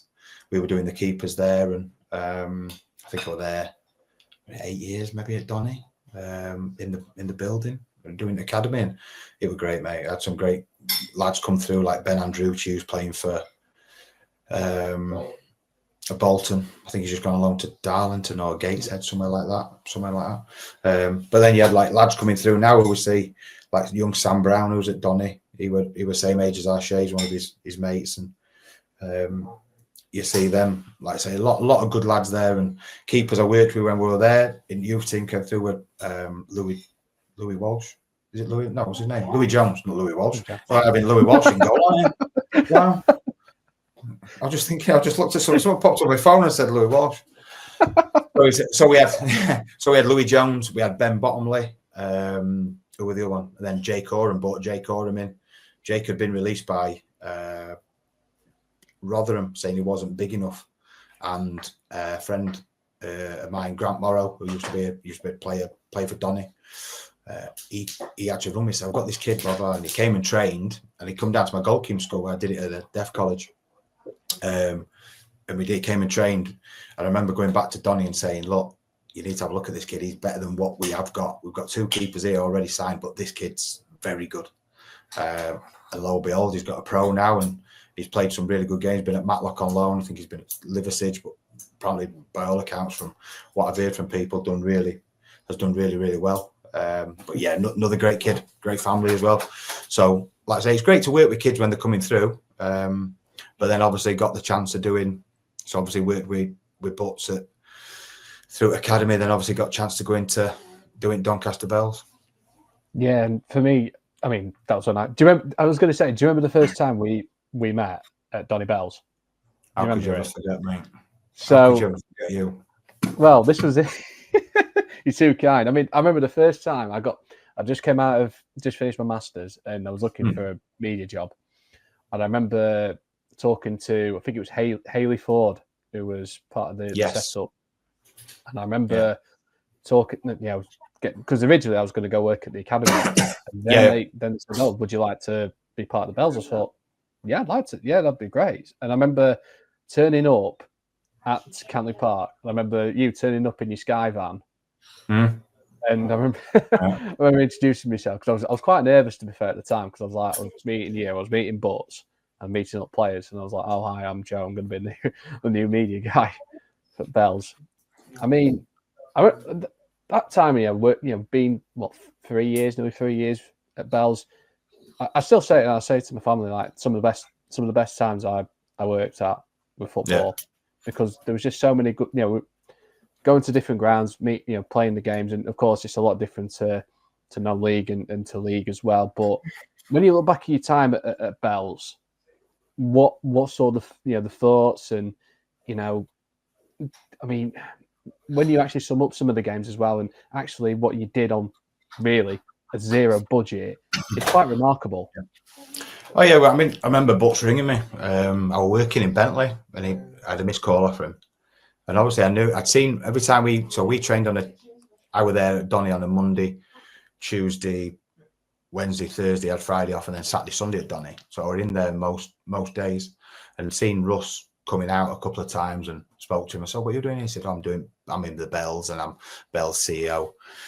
And then we got just one day, Butts got a call from Russ, and I were in Bentley working. He rung me, so I've had an opportunity to go to Donny Bell's, and I was like, so obviously you think of the name, the old history of the Donny, you're going to be part of something that's, like I say, Doncaster history through and through. And I was still in the academy coaching, so I was always already in the building with Butts. And he just said, look, I've been offered. Would you be interested? And I was like, So I'd done like a local side with a friend of mine, Richard Earle, who did a girls team who Jess Andrews were playing for at the time. So Jess Andrews were playing, Sophie Brown were playing, Sharpie were playing, and I were helping him out, and it was totally different to men. How you spoke to them, how you interacted. Really, really good team. He were like a grassroots team. There were maybe 2 leagues, 3 leagues under belt. But yeah, Butson, I just said to him, I said, if you do take this job, it's going to be the most different. It's going to be the hardest thing you'll ever do. It's going to be totally different to men's football. It's going to be totally different to academy football. I've done it. So I went and helped him. So we actually went on the Sunday. I think they were playing, I want to say Bedworth. I think they played Bedworth, and we walked in, we met Russ, and I think there was Alex Gibbons, who were doing like a bit of media. Yes. Yeah? I think he were doing the media. So we sat on the far side. So as you come out the tunnel over the far side, we sat there, and Howard, the photographer, took a picture of us together, sat in the stand, and we watched him. And I just sat there and I went, dear God, this is horrific. Obviously at the time they had Nadia, who were really young. They had a lot of young players. I think there were Kirsty Smith playing. There were quite a fair few in there, but like I say, it was just like, we were like, right, we need to bring, if we do it. So I went round to Russ at half time, and me being me, he just went, what do you think? And Butts went, yeah, I think so. I went, mate, they're shite. They're shit. I said, they're horrific. They're horrific. I said, you got your work out there. And he went, well, what do you think? So I said, well, we need to have a chat. So me and Butts left. He went in his car, I went in mine. We rang each other on the way home, and he said, what do you think? I went, well, you need to ask him what it entails, what you're gonna do. And it was just, I mean, so we went, I think we watched him in the November, but I don't think we went until about January time, because there were no games, so they wouldn't bring us in. There were rumblings behind the background that there were bullying claims from players towards a manager, which was Zoe Shaw at the time, who was now working for the FA. So does it surprise me? No, not really. So there were bullying claims there that were coming out, and we didn't know this until we actually got in the job. And it was quite funny because it were agreed that we were going to go in. We agreed it with Donny. Butts agreed it, and Russ said, "Oh, I want to do a picture." And there's a picture of me and Butts holding the shirt. And he said, "It's going out live at 7:00." I think you did the interview. I'm sure you did. No, I came in. No, Gibbo. No, I came in. Did Gibbo do it? It might be Gibbo. Gibbo did so it. Gibbo did it. Yeah. So Russ was there. We had the picture took, and then I was coaching at 7:00. So we had to do it at about 6:15. I'd finished work, gone on, got changed, gone there, did all the pictures in the tunnel and everything, got out there. And as I'm walking out, I gets all the footballs, walks out. I'm walking out, and all the coaches started looking at me going, "What are you doing?" I'm like, "What do you mean?" And all you could hear with the phone pinging, and it come up on Twitter that Andy Butler and Nick Buxton were coming as new Bells managers and stuff like that. They were like, "You kept that quiet, you didn't say that much." So there were loads of. So then I just had to change things around. So I had to say, like, I'll do the keepers for this hour. I'll do the first keepers from 7 till 8, and then Bells were training at like 7:45. So I had to wait, do the keepers for an hour, then wait and walk across from one pitch to another, run it chemo. But yeah, Donny were good like that. But it was different. I mean, the first game we ever played, I think we played Huddersfield Town, got beat 12, which were, you could see we were a million miles off, absolute million miles. And it was funny because we're stood there on the side, and Butts went, "I'll be happy if it stays under 10. Just as he said it, they scored 10. And I just went to him, "Mate, just keep your mouth shut." I mean, we just identified from there we needed a keeper. We needed a centre half. We needed a midfielder. I think we had Jasmine. I'm sure Jasmine was in the building. Jasmine Hannah was in the building at the time. Yeah. We had, and it was just a case of just getting new players in, just getting fresh faces in, and we worked hard. So bear in mind, I think they were bottom of the league by maybe a good 6-7 points at the time. So they were probably going to go down into the Midlands League, into the lower than they were in the Midlands League at the time. Yeah. So they was going to go down into like tier 5, and it was a big no, they can't do that. There was no budget. The only players that got played was myself and Butts. We had a physio, Luke Gray, who was working for the academy as well. So he did bits and bobs. So we had no S&C. We had nothing. So it was basically me and Butts did everything. Russ would take the kit, pick it up, drop it off, get it cleaned, and do that. But we signed Sharpie, Ellie Sharp. I think she'll have been there about 8 years now, Sharpie. But do a testimonial or something. So Sharpie came in, really good keepers. You were playing for Matt Powell's team, Richard's team, Donny. I think they were Donny AFC, Donny Ladies or something like that. Signed Jess Andrews, who I knew got a lot of time for Jess. Really, really good player, but she wanted to play as a 10. And then when we watched her play as a 10, it was obvious she wanted a 10. So we dropped her back to a 4 and played her as a midfielder. We could see she wanted a 4, and then we put her back to centre back. And then obviously we brought in, I think Jess was maybe seeing Charlotte Dinsdale at the time. So we ended up, Dino was playing for the local team again. And we ended up getting a few players from there. We got in Sophie Bell, the right back. Brilliant, loads of energy, really good. Had played at Barnsley. We got in Tuggers. Sophie Scargill came in. Trying to think who else we got. Nadia was already in the building, but there were some really good players. And we went from strength to strength. I think we stayed up quite easily with 3-4 games to go, and then ever since then, the season after we just pushed Wolves as hard as we possibly could. And I mean, remember we played at Rosington and we played Wolves, and they came. You know how tight it is to get down to Rosington. They came on Wolves' first team bus, and he drove down expecting to turn around. Well, he couldn't turn around. So all of a sudden, this bus gets off. They've got 15 staff. They've got the kits. They've got GPSs. And me and Buck's like, oh God, that must be unbelievable to do that. And it was unbelievable what they did. And I think we lost 1-0. And if you remember, I don't know if you were there, the keeper actually came out the box, picked it up, and went back in the box. And we said she should have been sent off. And we got beat 1-0 on a deflected goal. But they were top. Yeah. It was still, what's his name? Is it Maka? It was Maka, yeah. Maka was there, yeah. So did he leave and then come back? So Marcus Webber was there with Maka. Maka's still at Wolves. Because Marcus Webber left to go to Spurs as academy and then became Forest assistant. But now he's just left. Like Maka, really another good guy. Said, look, if you want any help. But we had nothing. We had no money. We ended up speaking to Fit Together, a company that do GPSs. So we ended up getting GPS vests, and that was through Butts did something through a Chinese company. We got them in. Got them on an 18-month deal, which we didn't have to pay anything for 18 months. And if we didn't like them, we could send them back or negotiate. So we got GPSs. Russ got sponsors, and we just tried doing everything we can. We eventually moved from Rosington to Thorn, which at the time people like I remember training one night and people coming up to us saying, "Why are you moving to Thorn?" And it were a money thing. We were paying $350, I think, at Rosington. It were going up to $550, $600. That was before we'd even kicked a ball or before anybody had come in. So we went to Thorn. I think it was £150 a game, and then we might have to pay the town council £100. So it were only $250 a game. And the crowd, the people in Thorn were brilliant. They came out and watched games. You had a little gantry for you to go and sit in, and that's all you heard. Right. Games, you in the chirping in the background, and you loved it.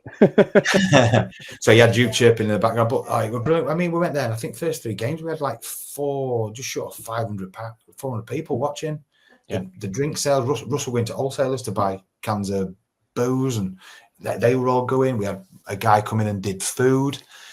Everything were brilliant. You couldn't thank Thorn enough for what they did. And it suited us. We had some really, really good times there, and it was a shame. And then obviously things had changed. Butts had been offered a job. We'd both been offered one, actually.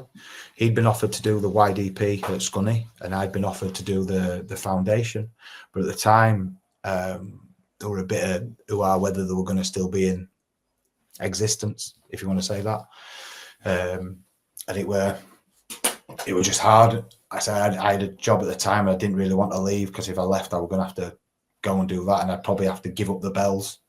And in hindsight, I looked at it and just thought it just wasn't, the money wasn't there. Butts did take it, and he took it because he was doing postman, I think, at the time. He was. He was being a postman. I know he worked for me. I helped him out a fair few times actually, like getting him working for me, doing like, because I had my own business. He was doing labouring for me.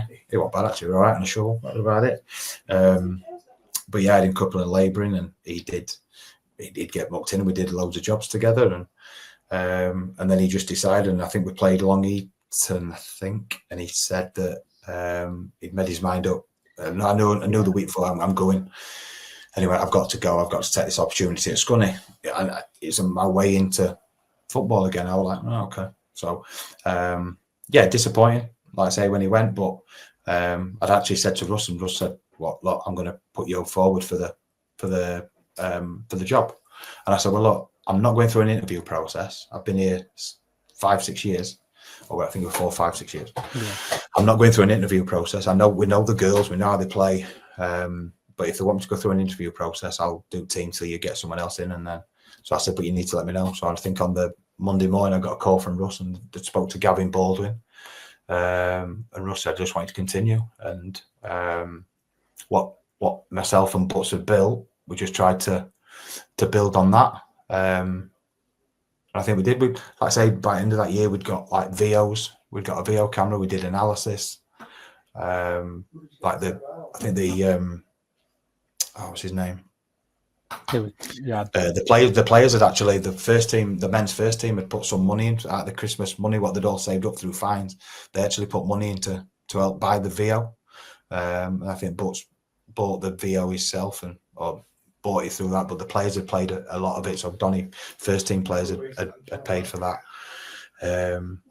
But yeah, we had a lot of success, and then obviously Butts went on. It was just trying to carry on from that. Did I change a lot?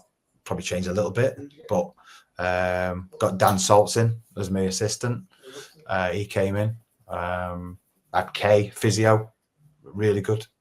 Probably the best physio work week. We got Jake. We already had Jake in the building, Jake Gregory, who would come in to do S&C. So there was things changing every year. I mean, Jake was doing it voluntary. Kay was working for Club Doncaster. Salty was working for Club Doncaster. Shay had come in and helped do the keepers if Jake wasn't there. So Jake was doing the keepers as well. So we had Jake doing the keepers, S&C. But then when obviously Butts left, so I asked Salty to be my assistant, which to Russ's, Russ were actually amazed when I actually said it to him, "I want Salty," and he went, "You want Salty?" He said, "Don't you want?" So you were putting names forward, people at Man City, and I didn't want anybody else. I wanted people that I knew, or I thought I knew, to come in and help, and have good people around me that wanted to help. And I think did we go 12 games unbeaten with 10, 11 clean sheets? We got manager. I think I got manager at month, some trophies somewhere. Got manager at month, and that were all down to staff, players. But we just had an unbelievable togetherness. The girls, like, we made Jess captain a couple of years before, and we just went from strength to strength. We lost, I think that last season that we were there, we actually lost Jasmine and Hannah through, I don't think Butts had put Hannah in the team, and there was a a bit of a hoo-ha on the. She said that she won't come in night before the game. So I think with the first game we're playing at Sinsel Bank. We're playing Yes, Lincoln. It was. We played Lincoln at Sinsel Bank, and she put on that she wanted in the team. She wasn't coming. So she didn't come, and then 10 minutes later, Jasmine said, well, if she's not coming, I'm not coming. So we ended up losing Jasmine and Hannah in the space of like 10, 15 minutes night before the game. I think we had Halima up front. Yes. Were we 3-1 down? We were 3-1 down. One thing I remember from that, and I still remember to this day, that I remember turning up to Sinsel Bank. I remember having conversations with you and Butts about the team. And I remember it would be like, yeah, Jazz and Hannah not turned up. And I think we were 2-0 down, and inside, I think it was something like 10, 15 minutes. I think Sophie Brown scored. And then goes back in it. I think they went 3-1 up with Leah Hardy at that free kick from about 40 yards. Great. It was a great strike. And then we got two penalties, because I remember Nadia went through on goal. And that got brought down. Yeah, because I thought it was a red. Name Timpson. Yeah, I thought she was going to get sent off. But then I remember speaking to Butts after the game saying it was double jeopardy. Yeah, because she was in the box. And she was in the box, yeah. But yeah, and then we scored. I think we scored in 92nd minute to win 4-3, and that was unbelievable. And that just set us up. But we knew we were probably going to be short with losing Jasmine and Hannah, because Hannah's a good player, but Jasmine's unbelievable. What she gives you, work rate with the ball, without the ball, just super. But you've got to play to Jasmine's strength, which balls in behind and let Jasmine run. Like I say, but she could finish. But really good. And then obviously, like I say, we did really well. Butts left, and we changed a few things. And I knew we were short up front. We had young Molly Barlow, but she was only like 17, 18. At the time, I think we brought in Izzy Gigg, who were under 18. Molly Barlow, under 18. Natalie.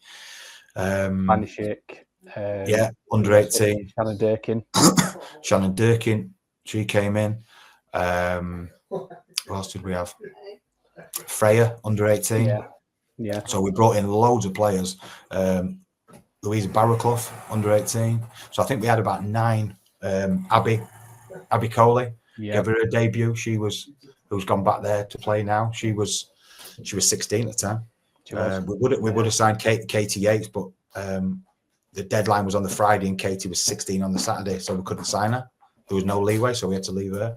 But yeah, we had under 18's time, but yeah, we had Abby Coley in there who were fantastic. But we had a good mix in there. We had Tuggers, we had Sophie. The midfield engine we had just took us forward, but we just missed Jasmine. And me and Salty met with Jasmine and Hannah to ask them back. We met them in Starbucks, and I had to go to the players and say, look, we've got a chance of getting Jasmine and Hannah back. This could be make or break to get them back. And the players just wasn't happy that they were coming back. Said that they'd let them down in the beginning of the season, and they wouldn't have them back. So, I probably should have stuck to my guns and said, well, it's happening, and had them back. But then it might have put them in a position as well, which I didn't want to do. But eventually, so when they came back to the Bells, everybody made out that Sam Winchard got them in. But we're already sorted that me and Salty were bringing them back in that season. And then obviously, end of that season, we got to the first cup final in 30 years, and we were absolutely magnificent. We just couldn't score, and if we'd have had Jasmine or Hannah, we probably would have scored. And that's nothing against the strikers we had there. It was just Jasmine's just a goal threat for anybody in that league, and she's massive. But we were brilliant that day. Sharpie, Jess Andrews, and Jess Andrews, like I say, had a lot of problems, but was head and shoulders in that team. And it's it's hard to watch them at the minute. I went and watched them last Sunday, and it's a really hard watch to see that they're where they are now, when you think now they're probably 6 years back, maybe 8 years back from where we were, and they've now got a budget, so it's even worse. And basically I would just forced out basically if you want to go down that road. New HR came in, CEO, we're taking over from Russ. He had a strategy that he thought was going to work, and nah, it was never going to work. Never going. And we've proved that. Me and Russ have proved that by saying it wasn't going to work. You can say you can believe in all the processes you want, but that process ain't working because you're going to look and try. You're going to try and stay up. What we did everything right. We did everything as we wanted to. We wanted to make them feel like they were part of Club Doncaster, and all we ever wanted was to play on the Keep Moat, which is a great stadium. So why wouldn't you want to play on the Keep Moat? Get the recognition that they deserved, and that's it. And that's all we ever wanted for him to. That's all we ever wanted him to do. And unfortunately, it just never came off. But we were happy at Thorn. We won more games at Thorn. I mean, the night we played Huddersfield, I remember Russ coming over to us, and Russ were in tears that we were gutted we got beat, and we knew even their manager, is it Glenn? Yes, came over to us and said, "You battered us. You should have won that." How on earth we never won it, and it was just on a set piece. It was. Yeah, I mean, there were 800 there watching, which were brilliant for a women's game at the time. But yeah, absolute superb. Absolute superb that night. There wasn't one bad player on that pitch, and we absolutely mullered them. And they was with 10-15 minutes ago, they were out on the legs of this field. We ran like Izzy Gig, just ran around Tuggers, Sophie. We just absolutely ran them ragged, but we just couldn't score. We had chances, but we just couldn't take the chances, which unfortunately, but that's how well. But that night, I think myself and Russ, I think I've still got it on my phone, email from Gavin Baldwin saying that how proud he was, and he'd never seen a team play like that, play with so much passion to where we were. We'd made massive strides. So obviously my first game with Bucks were 12-0, and then the last one we're losing 1-0, and we really should have won. Yeah. And like I say, going back to watch them last Sunday, a couple of people asked me, would I go back? Maybe. It's hard to say, but it's you never know. And like I say, been to a couple of clubs now, like Sheffield and Bradford, and had some really bad experiences. So it puts you off, and it puts you off the women's game. Women's game is really, really good, and it's growing. It's going to get bigger and bigger and bigger. They just need to filter the money down from the Premier League to the WSL rather into Championship, and then into the Tier 3 and Tier 4. And I think if they do that, then look. I mean, you look at the teams in Tier 3. Like you've got like your Notts Forest in there. You've got Derby. You've got some big clubs in there that are trying to go up there. But I think at the minute, the Midlands League is on a par with the North. There used to be that big stigma around it that the North was always a stronger side of the leagues, and it were always harder, which I think it was. But now I think they're much of a muchness. You look at Leafield, who were always, when AD were there, they were always a team that you'd think you'd beat. We used to beat them 3-4-0. Now look at, I think, the third, fourth in the league, and what Tasha's done with him is unbelievable. So it's a lot tougher now, and I think that's where Bells have been found out. I think so. I mean, I remember after that County Cup final, I remember interviewing you after the game, and I remember talking to you off camera after the game, and you looked gutted. You looked, you looked absolutely devastated, and you looked really drained. I think because it was such a long season, and I remember, I mean, it's, for me, out of the 2 seasons I was there at the Bells, the second one was probably my favourite, just because of just the roller coaster of the season that we had. Yeah. And I always remember the end, and I always remember the day that you left, and I remember the day Russ left, and I just felt to myself, it's not fun anymore for me. Like, the reason why I enjoyed being at the Bells was, you guys were there. There was a really great atmosphere that we created, especially when we were on the coach and going to the away game. Russ had everything set up. I mean, we went to, I think we played at Bedworth again. We played at Bedworth, and I think we had Les driving, and they went in a NGS minibus, and it could only do about 30-40 mile an hour up this hill up motorway, and it could get up. So we had to keep pulling over to hard shoulder and crawl up this hard shoulder because it was so heavy. And then we obviously changed the bus, and we got a bit better bus. And then we worked really hard with which I always wanted the Wilfreda bus. So me and Butts always wanted team coach, but you couldn't take it to a lot of places because you couldn't get the bus in.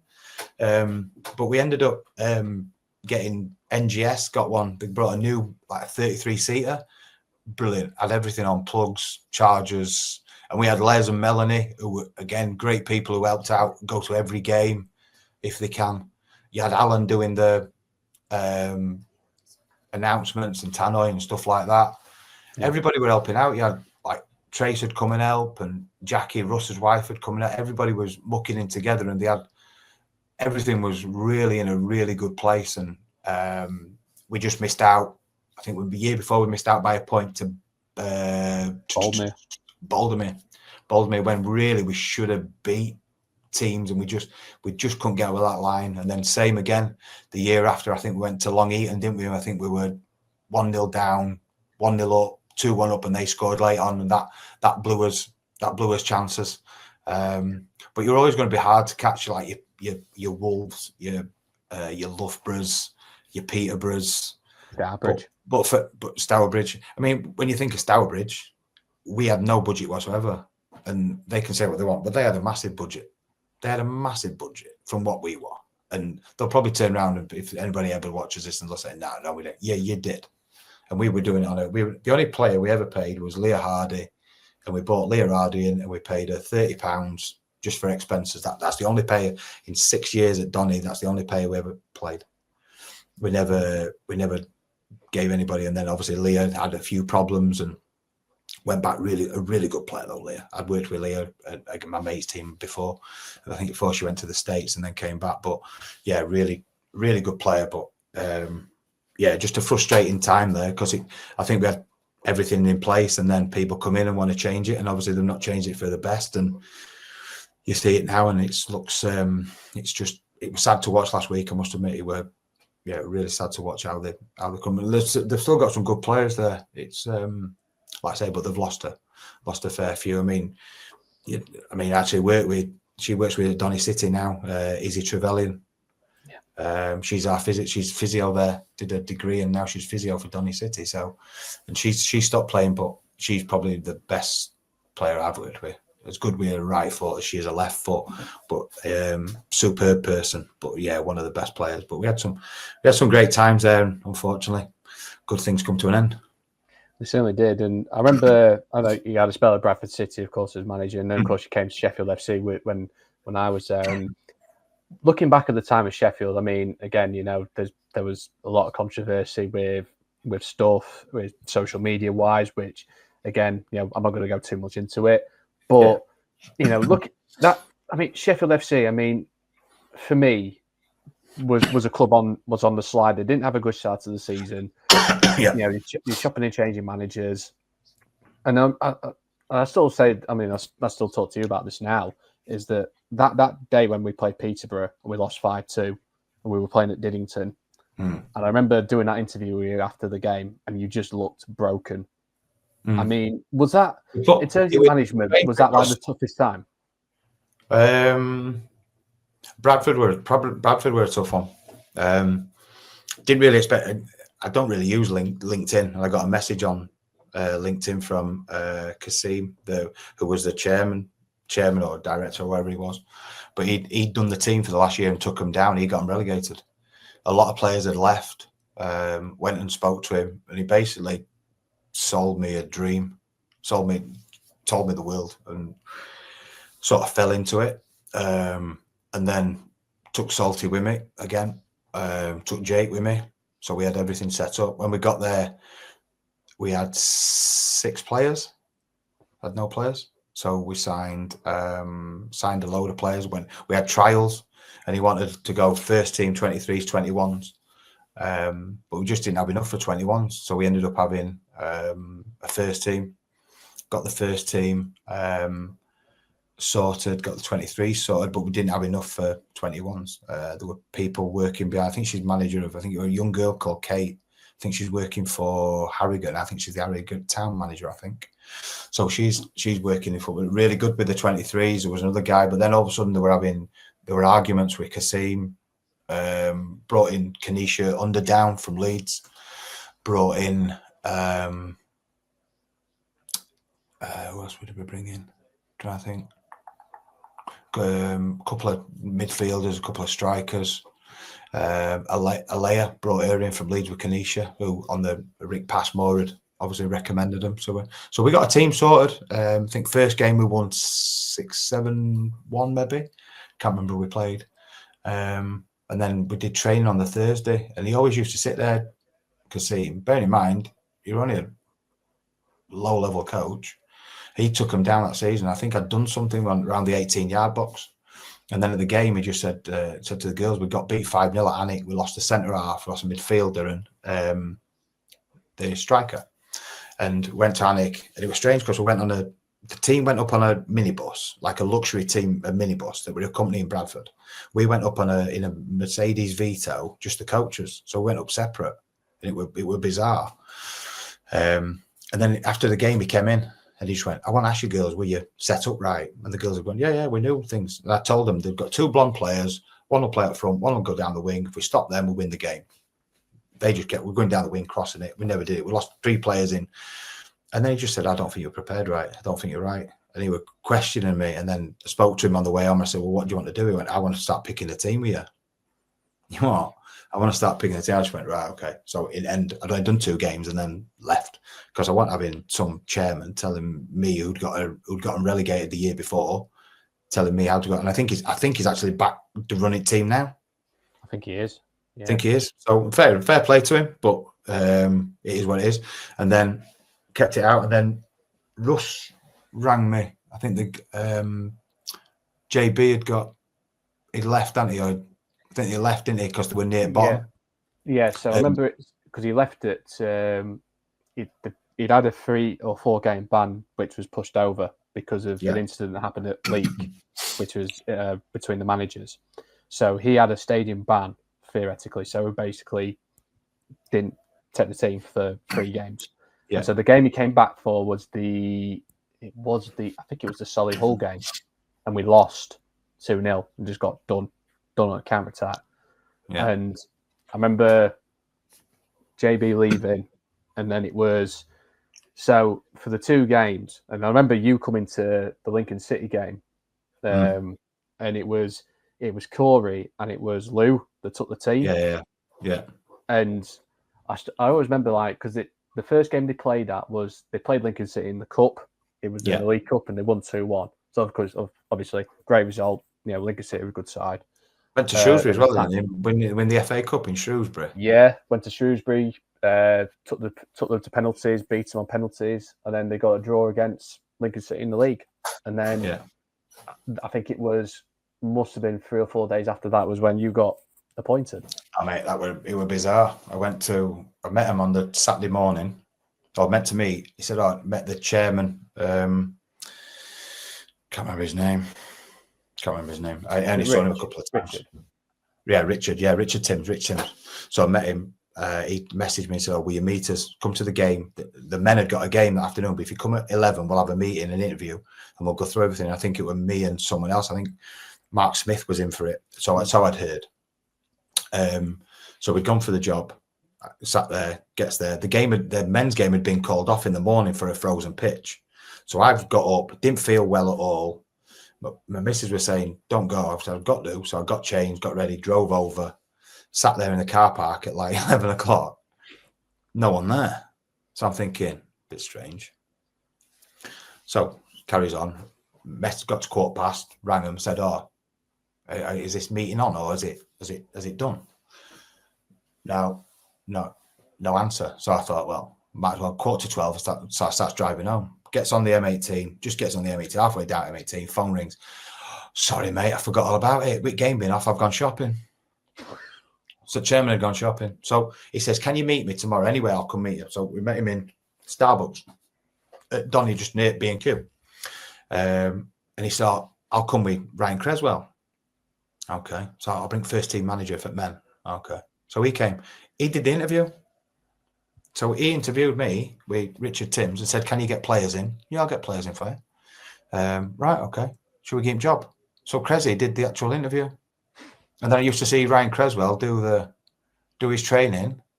He used to train for 45 minutes and they used to say, well, don't understand why we're bottom of the league. Well, you're bottom of the league for a reason because you train for 45 minutes.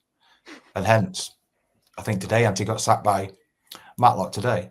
As the time of recording, he's just been sacked by Matlock. But just some really good players. Some really good players like your Brooks Smiths, Tilly.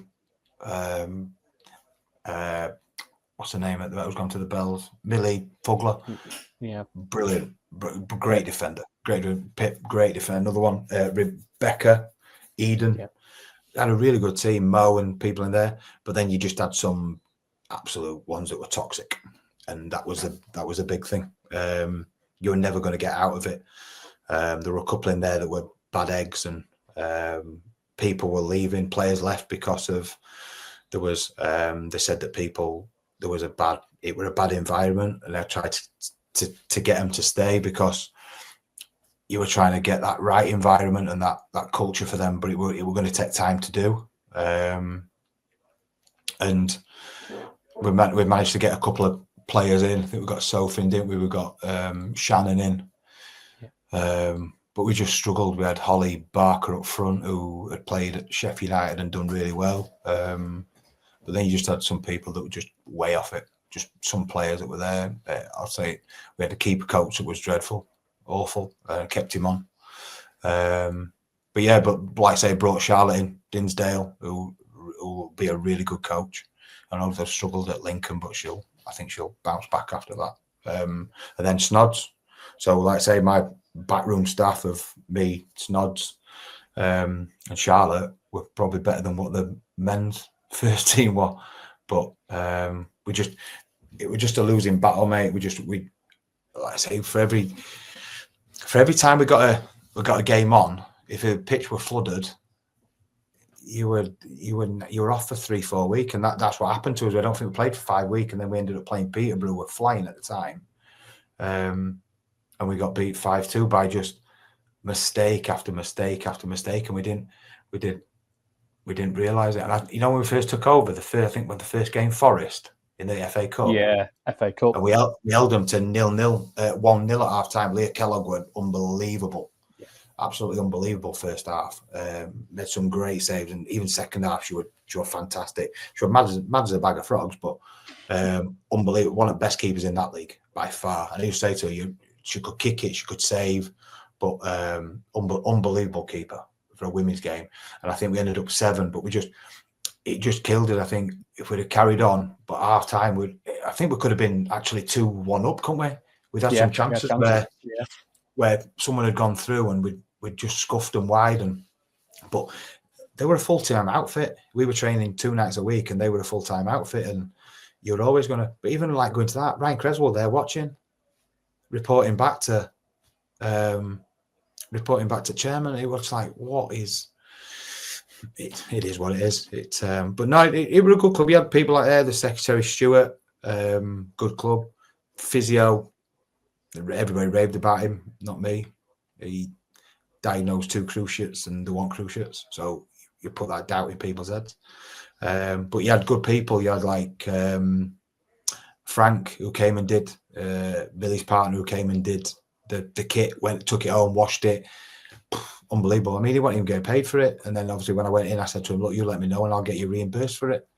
He was buying sweets for girls, to like Jaffa cakes before games, waters, everything. So we had everything. Everything was set up there, and then it was just that. It was a bad time for me at the time. My best friend's wife was diagnosed with cancer, and she was coming to end of her life, if you want to say that. So that was on my mind, and but it would like I say, to have Snods there with you as well. If they'd have embraced it. You've got a pro licensed coach there who's looked after Gareth Bale, and he was coming in to help us do it. And I think we just played at what were it called? Sporting Council, wasn't it? And you did the interview. Yeah. And I just said, I didn't say anything bad. I just said that, look, if the girls carry on playing as they're playing, they're going to get relegated, and they need to know that. And then the guy that came in was doing Richard Timms' job, a guy called Rob Hand, who saw him twice. He was director of football, never saw him, but he was at every men's game, but never at a women's game. Rang me and just said, I think we might have to go in a different direction. I said, what do you mean? He said, I think you could have been a bit more upbeat. Well, we've just been beat 5-0. How do you want to be upbeat? if you tell them that we're going to get relegated, then we're going to get relegated. It's not being horrible. It's just being truthful. And I remember you saying to me, shall I put it out? And yeah, because I want telling lies. It was just truthful. Yeah. I was very, with that interview, and I've no regrets on putting that out for me. That was the end of the day. I wasn't going to ask you yes or no questions with that. For me, you were honest. And that was something I respected it, because I thought, you know what, we can't be saying 5-0, but yeah, let's look at the positives. There was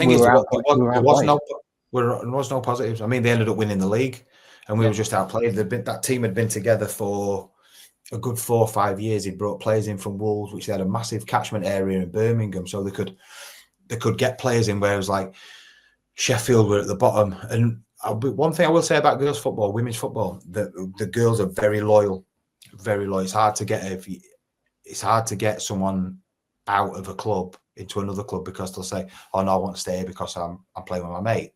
My mate's here, but I might come at the end of the year." And it's very hard to get them out. I mean, we got Sophie to come, but they just didn't. We got Olivia Fox to come, who were at Leeds. We got her to come. So, but there was still that culture and that stigma that it was so hard to get around. And it just seemed all they seemed bothered about was getting the new stadium built, and there wasn't really pushing the girls. And I look at it to say they're the oldest club in the world or whatever. The social media is horrific. When you were there, at least you put loads of stuff out there and got it out there, and you had Corey doing the game related stuff. But yeah, it's a shame that things happen. But we're a bit bitter, because that Rob Hand were never around. But on his CV, mate, he's going to have, for his first year in football, he's took women's down. There's every chance he's going to take men down this year. Yeah. So it'd be great for him. We're a businessman. He was a businessman, mate of Crez's, didn't have a clue about football, and that's what you get. And you're trying to explain to these people that the only decent one that was there was obviously Richard Timms when he was in charge, and then Stuart, the secretary, really nice guy. Barring that, waste of time. Dylan, could never get hold of him. So there were a load of things, but it was just, I think I was trying to compare things to the Bells. It were never ever going to be the same. Like I say, at the Bells, I had the back of Russ Green, who would speak to Russ. I spoke to him the other days in Australia, seeing his son. But yeah, a great guy. Got a lot of time for Russ, and he's been through a hell of a lot in his life. And if he can get up every day and get out of bed, then why can't everybody else? So yeah, respect to him. I had a great relationship with Russ. He was. We always had great banter, but I had a lot of respect for him, and same for me. And I think for me, again, the end when we were at Sheff, I remember thinking to myself, I personally, because I wanted you to come because I thought you were the best person out there to take, to bring Sheffield out of it. But I agree with you. I think that the environment there was just too toxic, and I still remember when Matt Chatfield came in, and I remember ringing me. The fact that they didn't have the decency, or one of them didn't have the decency to ring me and say, we don't need you anymore. We're going to have the first team manager to ring you. The fact that Dylan didn't do it, I thought was really selfish. And I wasn't looking to get back into the women's game, it was just so happened that Lincoln United came in, and there was an opportunity to go there, and they're a fantastic club. That I've got a lot of time for them, and do you feel like I know you spoke, you said never with the Bells, but would you ever go back to the women's game if the right opportunity came? Possibly. When I was at Bradford, I actually went for an interview for League United ladies.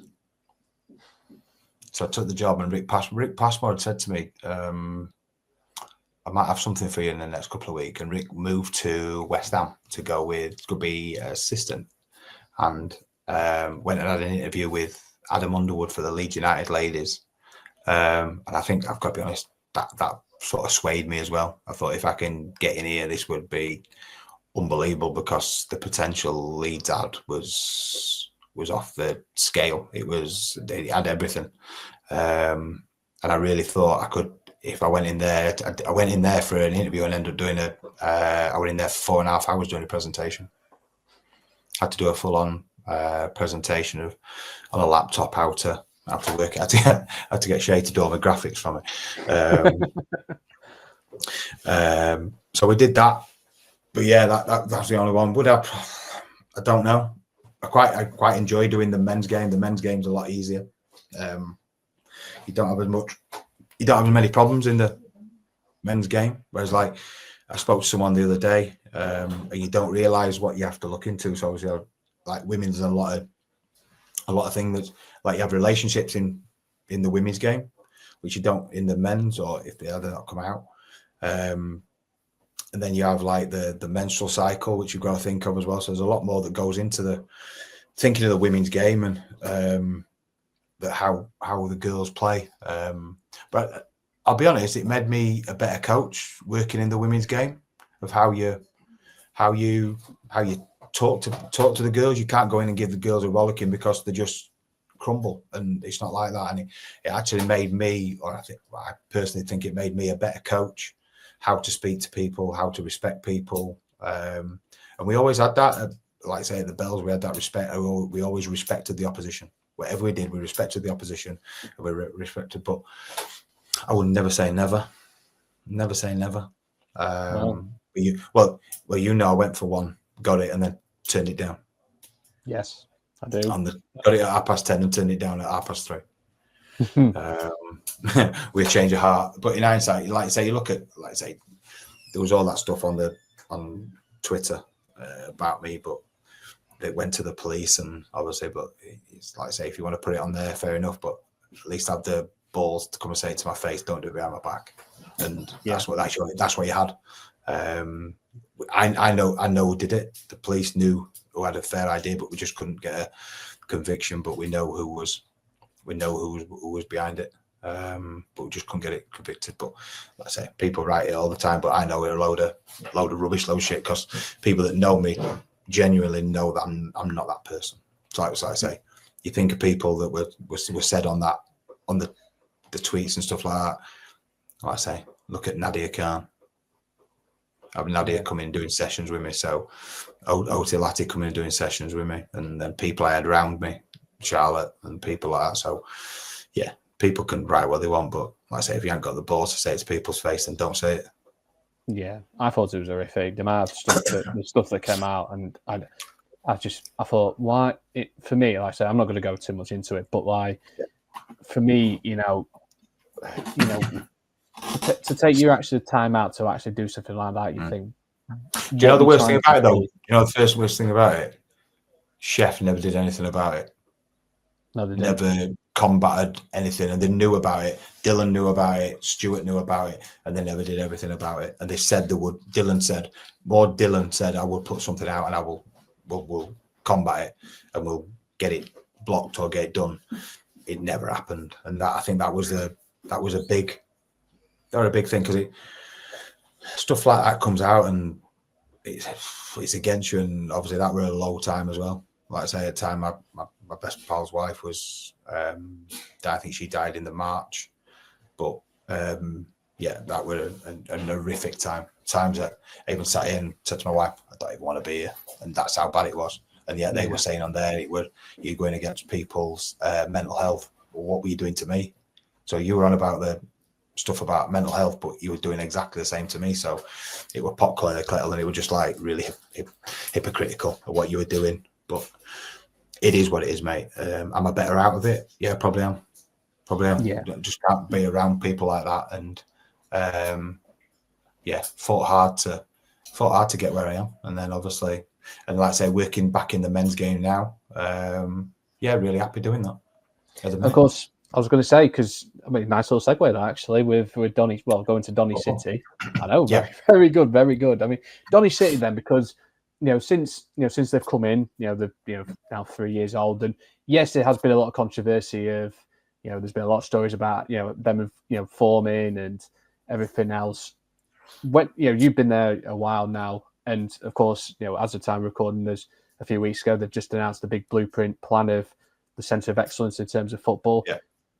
The future of the football club, then, how do you see that? How do you see that going? Well, hopefully, the people behind it want to want to push Donny City forward. In theory, they want to do like a Dorking. They want to get their people in Donny see it as a rival to Doncaster Rovers. It's not, because you're probably 15, 20 years away from that. You look at what Dorking did. It took him 25 years to even get to conference, and then they got relegated to that. So it's harder than what you think. It's just another non-league team in Donny, and some really good teams. You've got Rosington, you've got Thorn, you've got Armthorpe, Dearn, if you want to say Dearn, are on the border of Barnsley and Doncaster. But there's some really good, but everything's the people behind the scenes doing everything the way they try and promote the social media. Everything's just really good. And like I say, I believe it's in the planning stages. And I think if that can come off, I think it'd be great for the city. It's right next to the airport. So you'll be getting, it's geared up for top end football, but you've also got a 4G pitches there, which is then going to bring young kids in. That's going to create jobs around there, and it gives more pitches for grassroots, because you go around here, it's very hard to get on a grass pitch in winter unless you've got floodlights, which people aren't going to let you go on there anyway. And if you can get an AstroTurf anywhere in Doncaster on a Tuesday, Wednesday, Thursday night, you've done well, because goals is booked up every night of the week till 10, 11 o'clock. You've got, I think they've just had a new one built at Ridgewood, the new one built at Adwick, so that's 2 there. But over that side of town, there's nothing really there. Rosington's got 1 pitch. I mean, Rosington, Donny City, and another team train on a third of a pitch on a Thursday night, on a Wednesday night. So you train on a third of a pitch, so you can't do a great deal.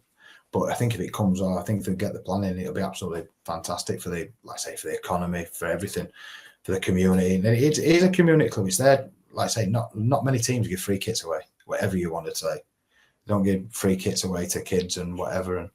And I've really enjoyed it, to be honest. It's been good. We had a good time at Dearn last year, myself and Bluntney.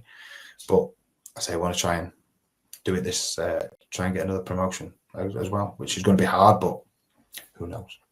Who knows? I think, and I've done some stuff with Donny C. I've done some videos, of course, as you've seen, Rich, and I do enjoy being around the people at Donny C. There's some, as you said, there's some great people, including yourself as well. But when you actually look at, people talk about the rival, they're going to rival Donny Rovers, which it's never going to happen. It says if you like non-league clubs, like your non-league clubs, like your Rosingtons and your Armthorpes, and you could go as far as maybe Harworth or even up that way. Could Donny City be the same kind of similar stature as someone like a Worksop or a Gainsborough in the future, or something? Hopefully it's what they want to work to. They want to get there. If they can get the planning, if they can get everything there, everything's geared up to do that. It's run right. It's everything's in the background ready to go. It's just getting that. Like I say, we're playing out of Armthorpe at the minute, so obviously ideally you want your own ground because you can play on. But you want to get, and can you do a Worksop? But look at Worksop. Worksop's paying some big money, and even they can't get up a minute because they've got people like Macclesfield that are in there. They might go in the playoffs, and hopefully Worksop get up through the playoffs. But even getting up there, that's hard. That's probably getting up to that level. You're probably maybe 5 years away. So but I don't get it. Donny City aren't there to rival Doncaster Rovers. Doncaster Rovers are way ahead of Doncaster City. But if you're a Donny fan or a Rovers fan, why not go and watch a local team?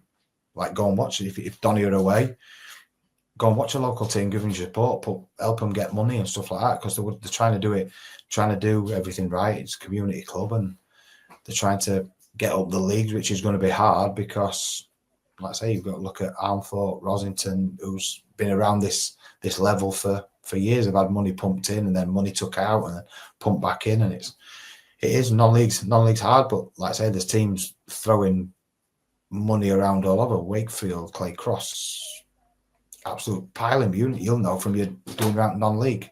Bradford are sticking money in. Everybody's having a go at it at the minute. They certainly are. I mean, Bucko, it's been great to talk to you. It really has. One last final question then. In terms of the non-league scene around Doncaster, so the next 5 years, how do you see the landscape shaping? What, as in clubs or just clubs? And where do you see the growth of the non-league clubs around Doncaster? It's hard. It's hard because you like look at Rosington, great setup, great club, but they haven't really got the money to push on. Armthorpe's the same, not got the money to push on. I think that's the big thing. Doncaster City have got backing, so they could push on. But it's going to be hard to get out this league. Then you go into the next league. It's going to be hard to get out that one. You go into the next league. Every year is going to be harder and harder because there's a lot more teams. I mean, and sometimes you can pay as much money as you want, but sometimes you don't get the right players, the right balance, the right squad.